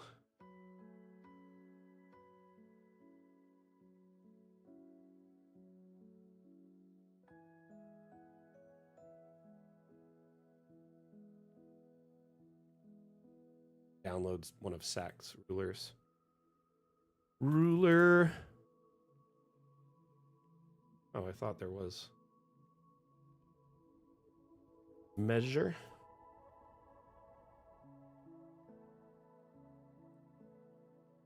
That. What I'm looking for. I don't necessarily need the numbers, I just need something straight.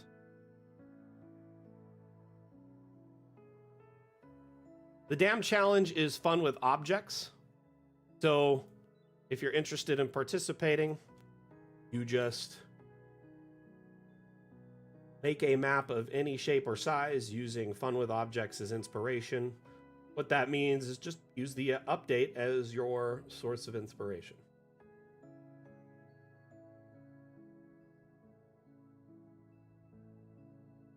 I think that's about center. Where I'd want the rocks to be is just touching that. Where is center? About.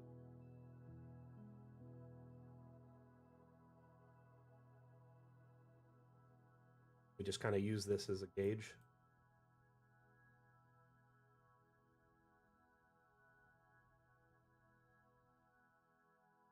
Or an edge, if you will.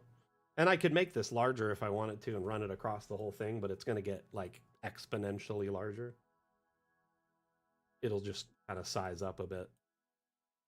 Kind of a pain, but you can always just put it right at the edge here. Touching it means it's like you can pretty much get this whole thing in a single.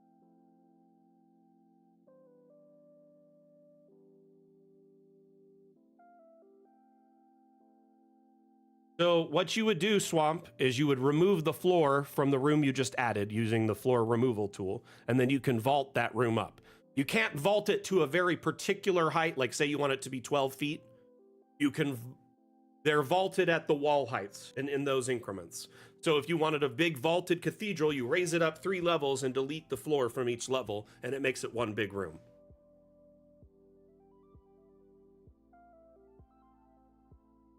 So you draw floor 1, add floor 1, right? Then add floor 2 on top by raising it up. And then you go into the floor removal tool right here and just bloop, wipe out all the floors in that section.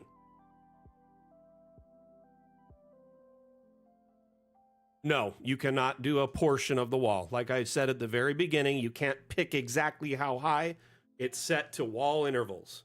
So each room has a wall height, right? Which is roughly 2 1/3 cubes. I think it's like 12 feet tall, roughly, in D&D measurements, like the squares. So it's like 2.5 roughly. I think it's like 2.5 cubes roughly, or squares. And so when you stack a new room up, it goes up exactly that height, but you can delete the floor and vault it up to that new wall height. Roger, roger.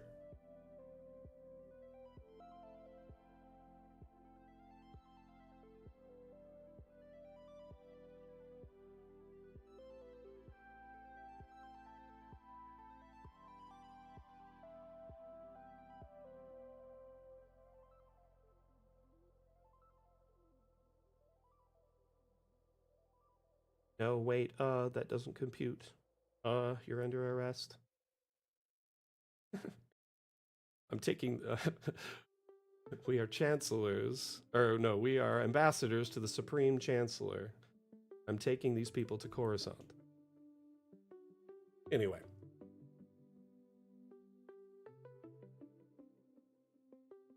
As I just said, no. You cannot add them in smaller increments than just another level, at least at this time. Please remember this is the first iteration of multi-level and roofing in Dungeon Alchemist. We essentially had to gut DA and change it from the ground up to support this. In addition to that,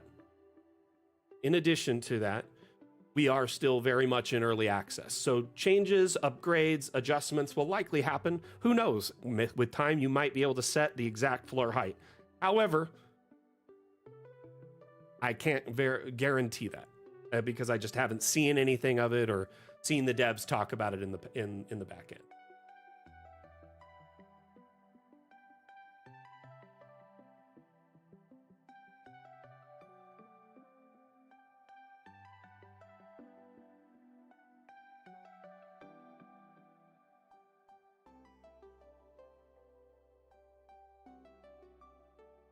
Problem is the wall isn't necessarily perfect because I eyeballed it.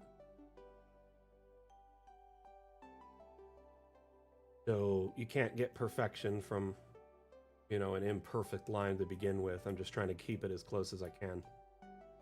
So roughly this runs the line and it's kind of parallel to it all the way down.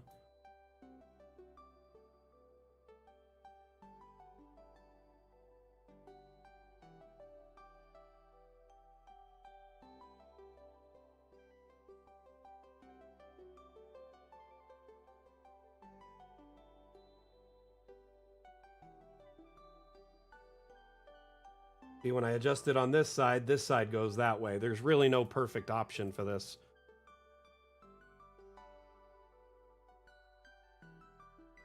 So it's going to be a little bit off no matter what I do.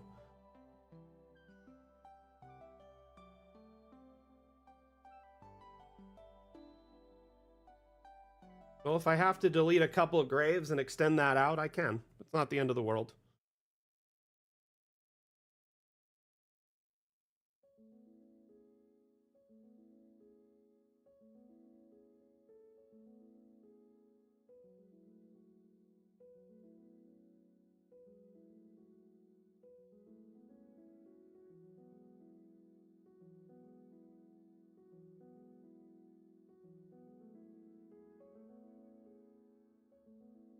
By the way, we only have about 10, 20 minutes left in the stream.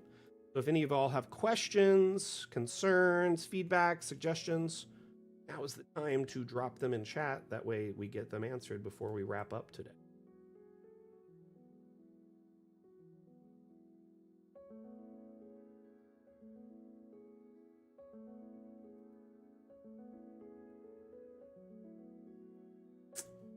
Not enough room for some magic to happen here.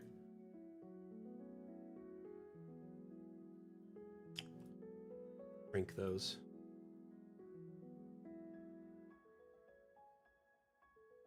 No matter how far I move these up there, there's not. That's a bummer.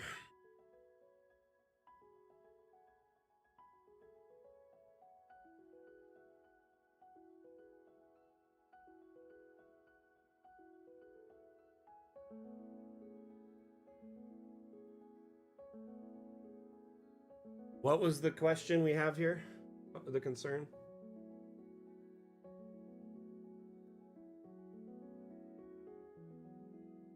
You can raise and lower a room before you generate it, Swamp. I'll show you that really quick.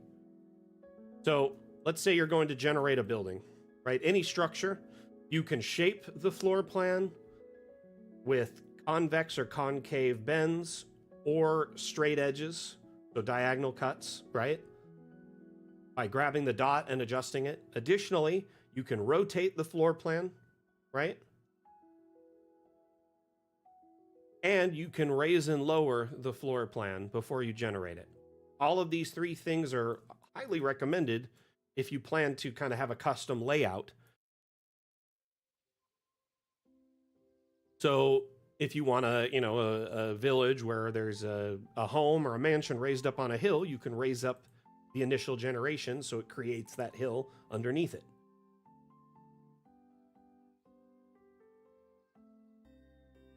Well, I didn't know that. Yeah, they'll be in a playlist for sure. Also, there's probably some more advanced tutorials in the works that Carl would like us to do. That'll be like Dungeon Alchemist Academy. Essentially, it'll be like a series of tutorial videos accessible right within Dungeon Alchemist. Kind of similar to how the Steam Workshop's laid out with tiles, but it'd be tiles with videos, linking to YouTube videos or something of that kind of style.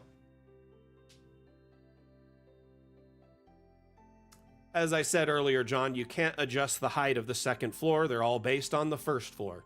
So they all stack on top of that one, and all the floors are the same height. You can remove the floors from them, though, to make a vaulted room, but it would be 2 rooms stacked on top of each other. You can't go 1.5 rooms. It'll be 2 rooms, or 20 feet, let's say, instead of 10.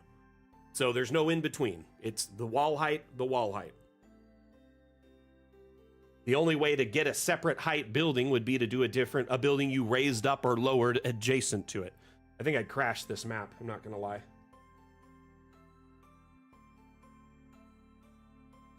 Y'all always want to do these things Dungeon Alchemist doesn't do, and then are like, wait, how do I do this crazy thing that it's not meant to do?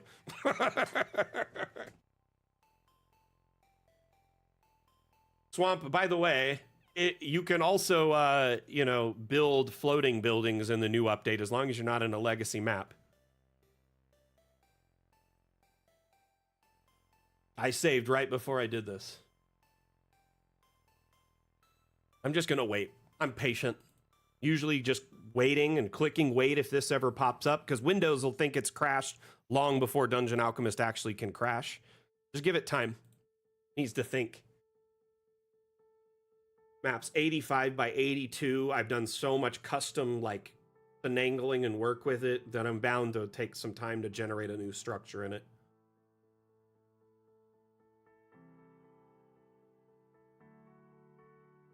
So the tutorials in like the Dungeon Alchemist Academy would be like basic, intermediate, and advanced, teaching like concepts, diving really in depth into them. Kind of like what we offer in the streams. So here we have, a structure. It raised the ground underneath.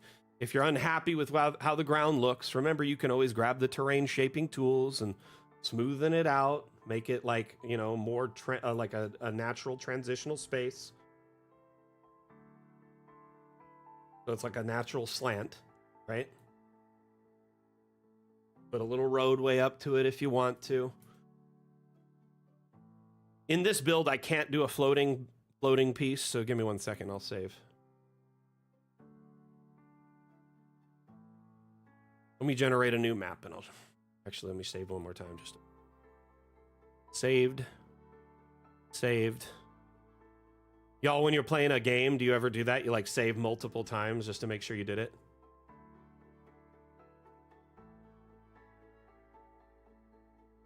So if you want, most houses, statistically, structures have a foundation raised up and flattened. So, or they tampen down the existing earth and flatten it, and then they'll put stonework as a foundation. That's pretty normal building 101 for like the last 2,000 years. At least structures that are still standing today usually had typically a good flat foundation under them that was solid, right? So I do like the idea of it raising the ground underneath, flattening it, and kind of making it look like there was some adjustment made to the terrain to compensate for this building being there, Or over the years, it's slowly eroded away due to mismanagement. Things like that. It's kind of nice. Anyway, so if you want to generate a floating structure, we found you can just go into the AI settings, for instance, and generate any old building. Just find a spot on the side somewhere and generate a small blob, right? Like that. Then go up a level. Generate on top of that. Go up a level. Generate on top of that. Thought I clicked it. Go up a level. Now we're up 40 feet in the air, right? That's pretty high. That's a good, example.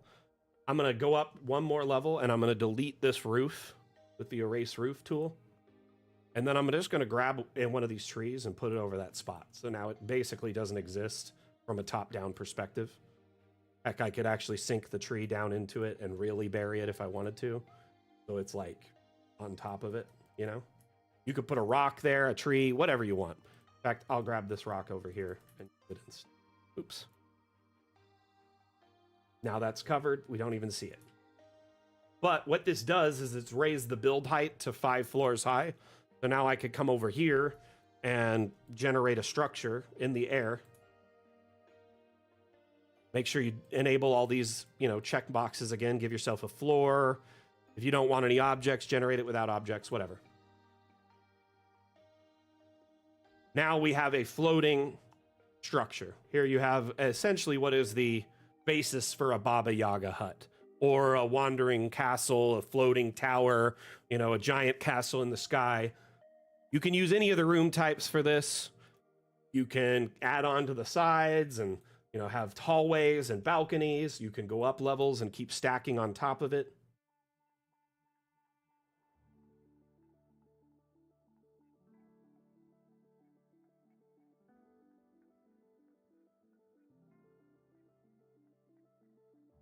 Yeah, Puma, we have a very in-depth guide on our wiki that guides you through importing assets through Blender. Also, we highly recommend hopping on our Discord because we have a very active community of asset sharers and creators who upload assets and have kind of all the minutia of it worked out. In fact, one of the creators in our community made a custom plugin or a module just for Blender, so it like orientates the object and sets it up ideally for Dungeon Alchemist.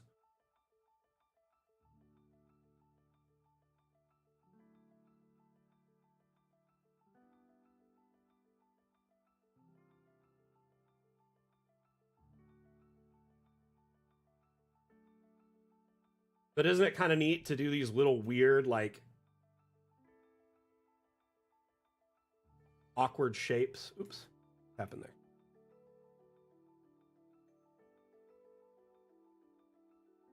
Like this whole little, like, just weird floating tower in the sky. From the bottom, if you look down at it from the ground level. Like, what the heck am I even looking at? It's pretty cool. You could put some rocks under it or something, and it would really kind of give the aesthetic of a floating island.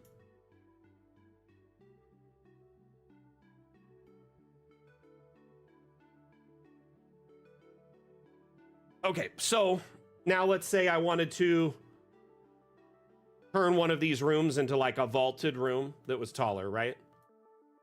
Let's stack a room on top of this room, right?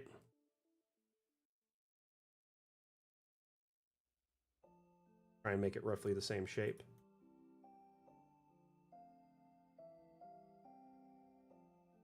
And then I'm going to use the delete floor tool.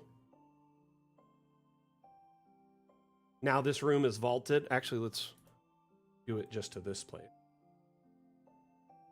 It's like this little balcony up here, and we could even add a balcony up there if we wanted. Little like just a handrail. So we could go into walls and find us a wooden rail type wall. Oh wait, it'd be under the half walls or roof borders, fences, but it would be under one of these. Like that one looks good, right? And that's changing everything. We're gonna just place new walls right there. So there's like an inner balcony looking over the vaulted room, which this could be like anything. It could be an interview space, it could be whatever. But that goes down, 2 floors, so it's a 20-foot tall space.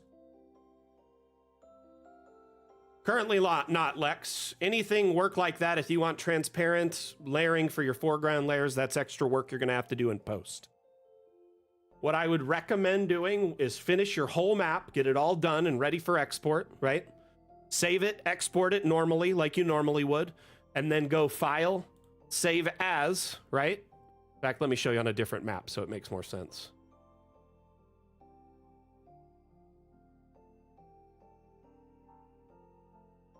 They were trying to get transparent exports ready for this, like, update, and I pushed for that pretty diligently on the back end, but it just couldn't get done in time with a method they were happy with. So anyway, what you would do is once you have the map all done and you've exported it, right? Here, let me lower the quality on this because I'm getting some.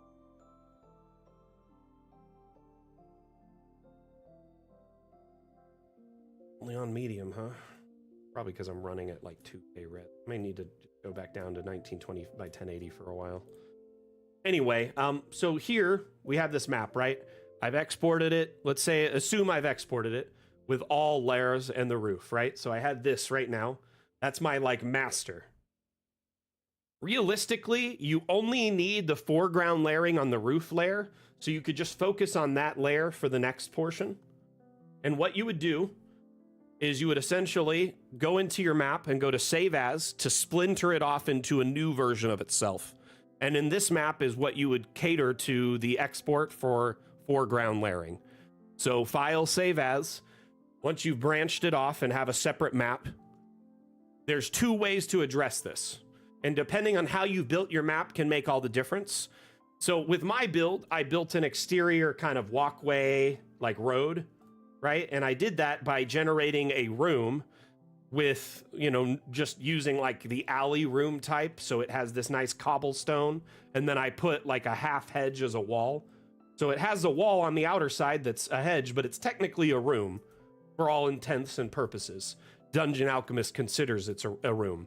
So it's a little problematic to use this map for green screen stuff, but for the purposes, I'll demonstrate it and you'll get the idea. Okay, so we have a biome that is the green screen biome. If you go to here in your map, right, go to edit terrain, you can change the terrain type from forest to green screen. We added the green screen biome to allow our community to create tiles of any, still or animated objects. It also allows you to export tiles of, say, your buildings, to stamp them in other maps really quickly. And lastly, you can edit out the environment and superimpose other things, like in a streaming tool like OBS or something like that. When I change to green screen, it's going to get very bright, and I'm going to kind of flare out and look awkward. I'm just warning y'all in advance. Yep, going to be radioactive, man.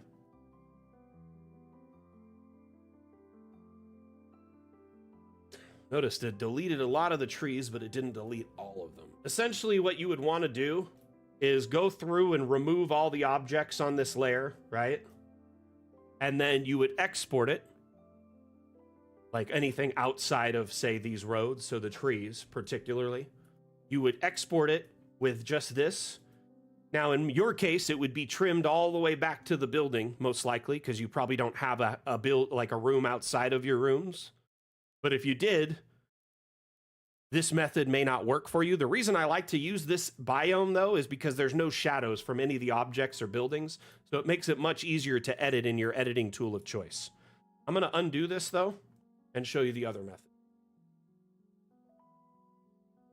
Maybe. Will it undo? Give it a moment. Okay. It undid. So now it brought it all back. That's the reason you want to save as, so you don't destroy all your hard work, right? Alternatively, there is an object in the object menu in the abstract section. You want to disable collisions and grab this large customizable plane. And then just kind of get it up to like roof height. Just below the roof's edge there. And spread it across your map. Okay? You would want it covering the entire edge, beyond the edge. You could leave all these trees there too if you wanted to, and it would act like canopy if you do this. So you just go to the export menu and export the roof layer. So make sure you're on the highest point, and then just set it to only export current layer. So here you have a canopy layer, essentially, and your roofing to act as a foreground. You would take this into, which, notice all the shadows, that's going to be a pain in your butt. So probably want to mess around with the lighting a little bit, maybe even set it to high noon, so things like shadows are not as big of a problem anymore, right? Or kind of twist them so they're not as vibrant and evident. Anyway, when you have it in high noon, shadows are as small as possible, but things like metal are really shiny, so it's kind of a trade-off, especially if they're in an exterior. Things like water, too, can be. But now you have pretty much a shadowless export, and you go into green screen and just clear out all this and save it as a PDF that's the exact same size as the other JPEG you exported earlier from your main map. So this process adds a couple of steps, but I mean, you can bring it into a photo editor or a video editor and remove the green in like 3 clicks. Most photo editors and video editors have color removal in like 2 or 3 clicks, or chroma key removal is what they call it.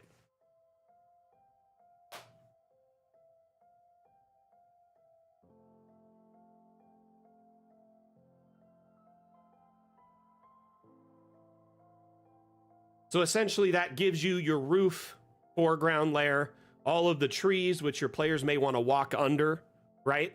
And then, yeah, you're good to go. The problem with this, doing it with the trees, is it doesn't automatically split the bottom half for the other layers of the trees, which you'd probably want them represented as stumps if you did that. Personally, I just ignore the trees. My players know they're under the trees. They'll suspend their disbelief. They're in a world of imagination on occasion. They don't need absolute full immersion. You know what I mean?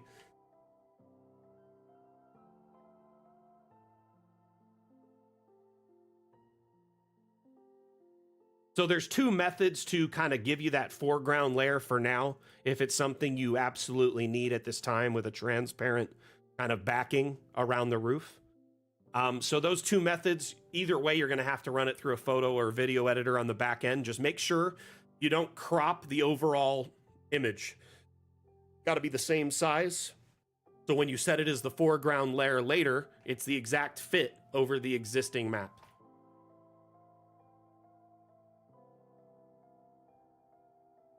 Is there a tree with a green slime blob on it? No, there's trees and there are green slime blobs. So you could grab something that looks like, you know, moss or slime and put it on the tree. So you have some options there. You might have seen this right here, which is just a rock.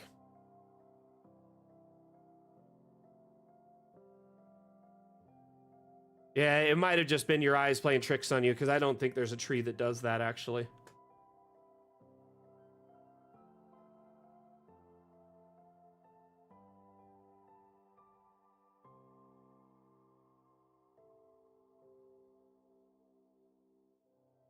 Yeah, Lex, sorry if it was kind of long-winded, but I like to guide you through all the options available to you.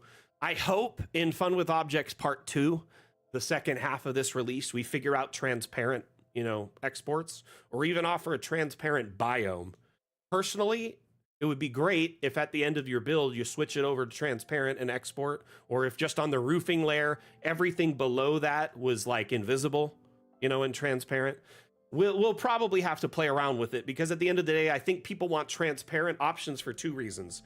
One is the foreground layering on, you know, your virtual tabletops, which allows you to have a layer that your players can kind of pass under. So imagine this hand is the roof and this hand is the background map.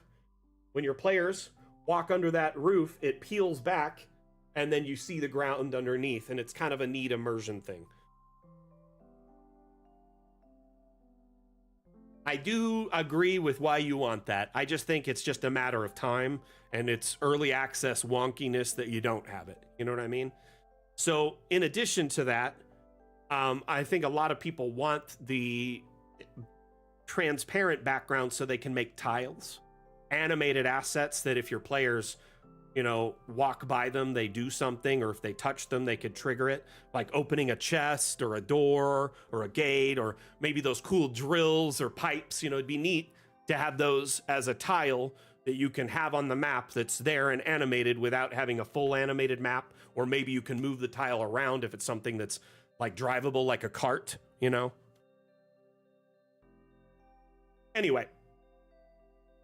Hope that is an adequate, apt explanation. By the way, we need to wrap it up. Hey, Will, I'm sorry I didn't notice you said yo earlier.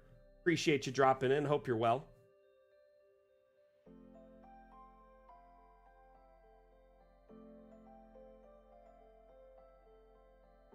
Swamp, I did 2 Ghibli references in one sentence. Really? What were they? I don't even remember.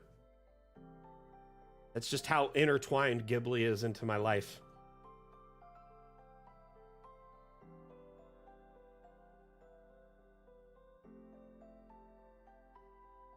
Ah, true. That's the double. The double Gib Tundra.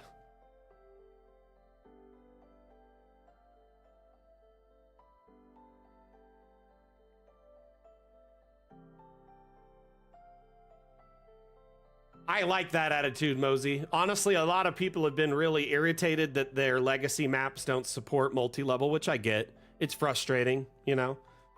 It was bound to happen, though, with early access. Eventually, once or twice, we'd run into issues like that where it's not fully backwards compatible, right? So I think, you know, the attitude that you have going into it that, hey, I'm excited to redo these, remaster them with all these new cool things. That's always a good way to look at it. Honestly, I love kind of coming back to my old maps and readdressing them or remastering them. I've done it in the past.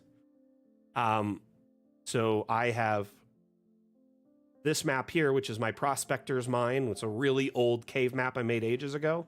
And then I have this one here, Dwarven Prospector's Mine Remastered, that I did when we made the Treasury, which had like caves and tracks and stuff like that. And it's so much better now, right? I think I kind of want to rebuild my Lighthouse Tavern here, and I want to rebuild Bob's Burgers.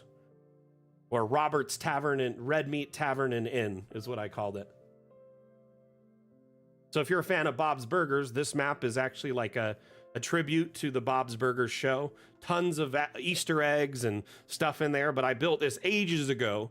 Ages ago, before like there was you know, the ability to disable collisions and things like multi-level now.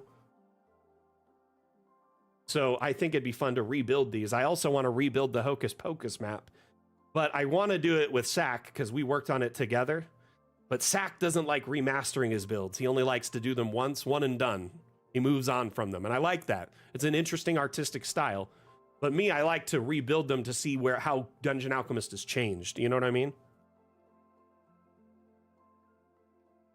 If you're a fan of Hocus Pocus, this map here,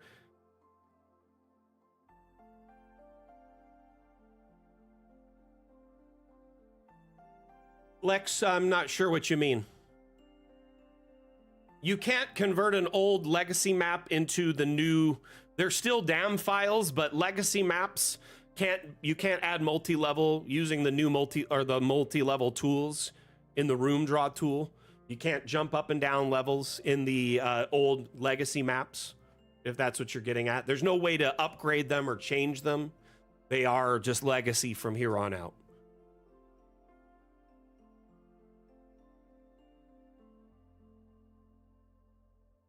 But when you do a save as, it'll allow you to keep your master files and split it off as a copy. So you have a new version of the map, name it as something else. Like this is the one you're doing for, so it would be name of map, foreground. So it's like you're using this version of it to do the foreground stuff. That way you don't break your master map that has all your work, your hard work and all the details and minutia and the lighting and everything.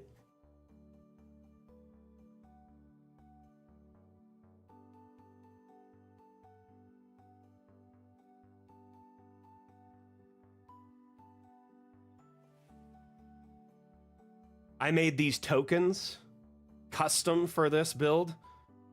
And then we found out like after that Hero Forge tokens don't show up in people's maps, but they're perfect for like the imagery, but it's also sad that they're not like in the map for everyone to enjoy.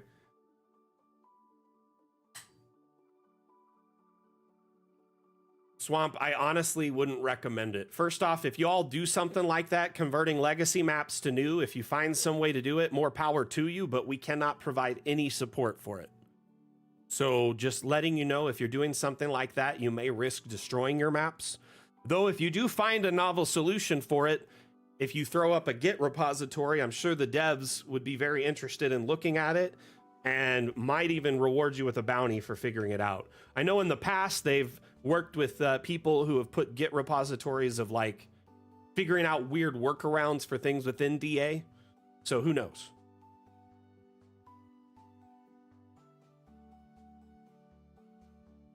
Bounty, hell, I want a job. I mean, you start somewhere. A lot of people end up getting jobs with like dev companies after they were like modders and did stuff on the side. You know what I mean?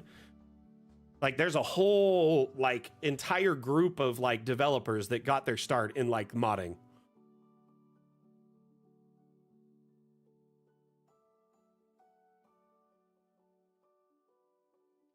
And there's a whole bunch of community managers or marketing managers who got their start in streaming and content creation. It's like it's a straight pipeline.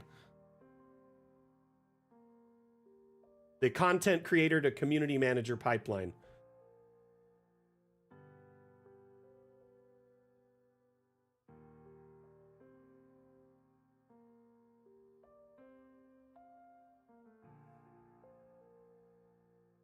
Oh my goodness.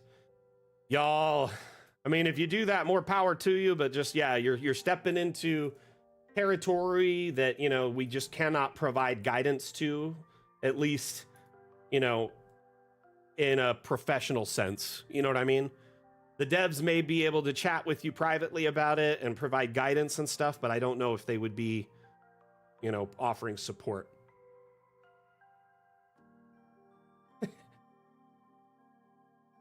You get it.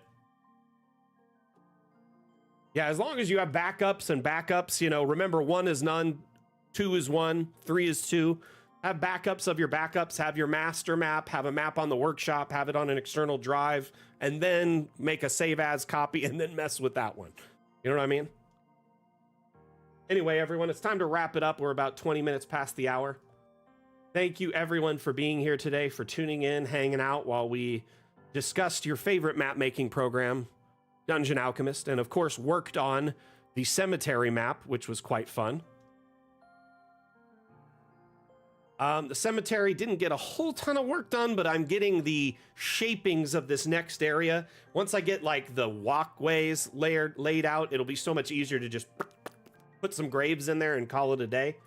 I know that sounds kind of morbid when you say it like that, but we do have most of this set up. I'm going to kind of line this up next stream and maybe shrink these little pavers or something, or maybe just bring it over a little bit so I don't have to do this. We'll figure it out. No matter what we do, at the end of the day, it'll be a lot more aligned and clean.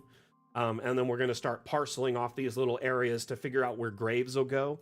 And before too long, we'll have this whole area filled out. I'm going to put a little park over here. It would be kind of like a gazebo, maybe a fountain, some benches, flowers, hedges, stuff like that.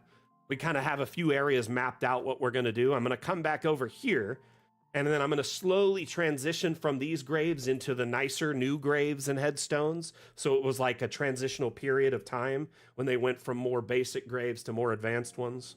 We could finish filling out the sardine can. Because look at all these graves. There's so many of them crammed in here. Hey, thank you for everyone that participated in today's stream, whether you were actively chatting, actively lurking, whether it was your first stream or your 50th. Thank you for being here. And mods, thank you for your support today, answering questions, making sure I didn't miss any questions, providing links and real-time information to the viewers, and keeping chat under control. Thank you so much for being a part of it. Thank you everyone for being here. It is the end of the stream, end of Mapmaker Monday as we know it. I'm just kidding. We'll be back next Monday, of course, with more map making. Between now and then, though, we have 2 streams. This Wednesday is Office Hours, which is exclusive to our Discord. Highly recommend you tune in. Office Hours is a laid-back stream where we provide AMA support, we discuss the future of Dungeon Alchemist, hang out as like-minded GMs, and discuss stat blocks and counter ideas, map ideas. It's a great place to bounce ideas off of other GMs, you know? I like to think of the Office Hour stream as like if we had a headquarters, like an office, that you could come and get a tour, meet the staff, hang out. Occasionally we'll invite another dev on or one of the artists, they'll hang out, answer questions. It's a very cool space to be. Anyway, I encourage you all to add that to your calendars. There's an event in our Discord that marks it, so you can click interested and it'll give you a reminder. But it is every Wednesday at 10 a.m. Pacific, that's 1 p.m. Eastern, and 5 p.m. UTC, so you can extrapolate based on those time zones what it might be for your own. That is this Wednesday and every Wednesday for the foreseeable future. And then we also have the Dam stream or the Dam challenge on Saturdays, alternating Saturdays. This upcoming Saturday is the Dam stream, which is a highlight of community maps and assets shared on Steam Workshop, while we also provide real-time AMA, which means Ask Me Anything support. So you can come in and be like, hey, Mac, I'm struggling to make XYZ, or my map isn't doing what I want, or I found this map on the workshop and I'm wondering how they did it, or hey, I found this bug and I wanted to let you know about it. Tune in and we'll try and do our best to provide you real-time guidance, like you're in a class, or, you know, I'm a professor or teacher guiding you through the issue. And then, again, we'll be back next Monday with Mapmaker Monday. So pretty much the 3 stream a week thing is like clockwork, same damn time, same damn channels every week, unless, of course, I'm on like a vacation or there's like a family emergency or something. But for the most part, you can pretty much find us every week with 3 streams per week. What time does the stream run on Saturday? That's 12 p.m. Pacific, 3 p.m. Eastern, 7 p.m. UTC on Saturdays. Monday streams are 9 a.m. Pacific, 12 p.m. Eastern, and 4 p.m. UTC. So we do 3 days and 3 different time slots to offer some, you know, spread across various, you know, time zones to give people more opportunities to view. And I'm hoping to expand that to maybe 4 streams per week, or, you know, an extra stream per month so we can get at least 1 more in. Anyway, thank you everyone for being here. I'm going to run a quick Dungeon Alchemist themed ad, and then we're going to wrap up the stream, okay? Appreciate you all being here.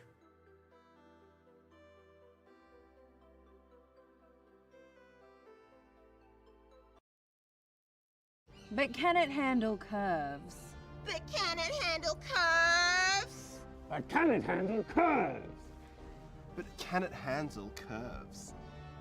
Dungeon Alchemist, the AI-powered map-making application for role-playing games, now comes with both round and diagonal walls. Create amazing professional maps for your players in seconds. Get it now on the Steam store.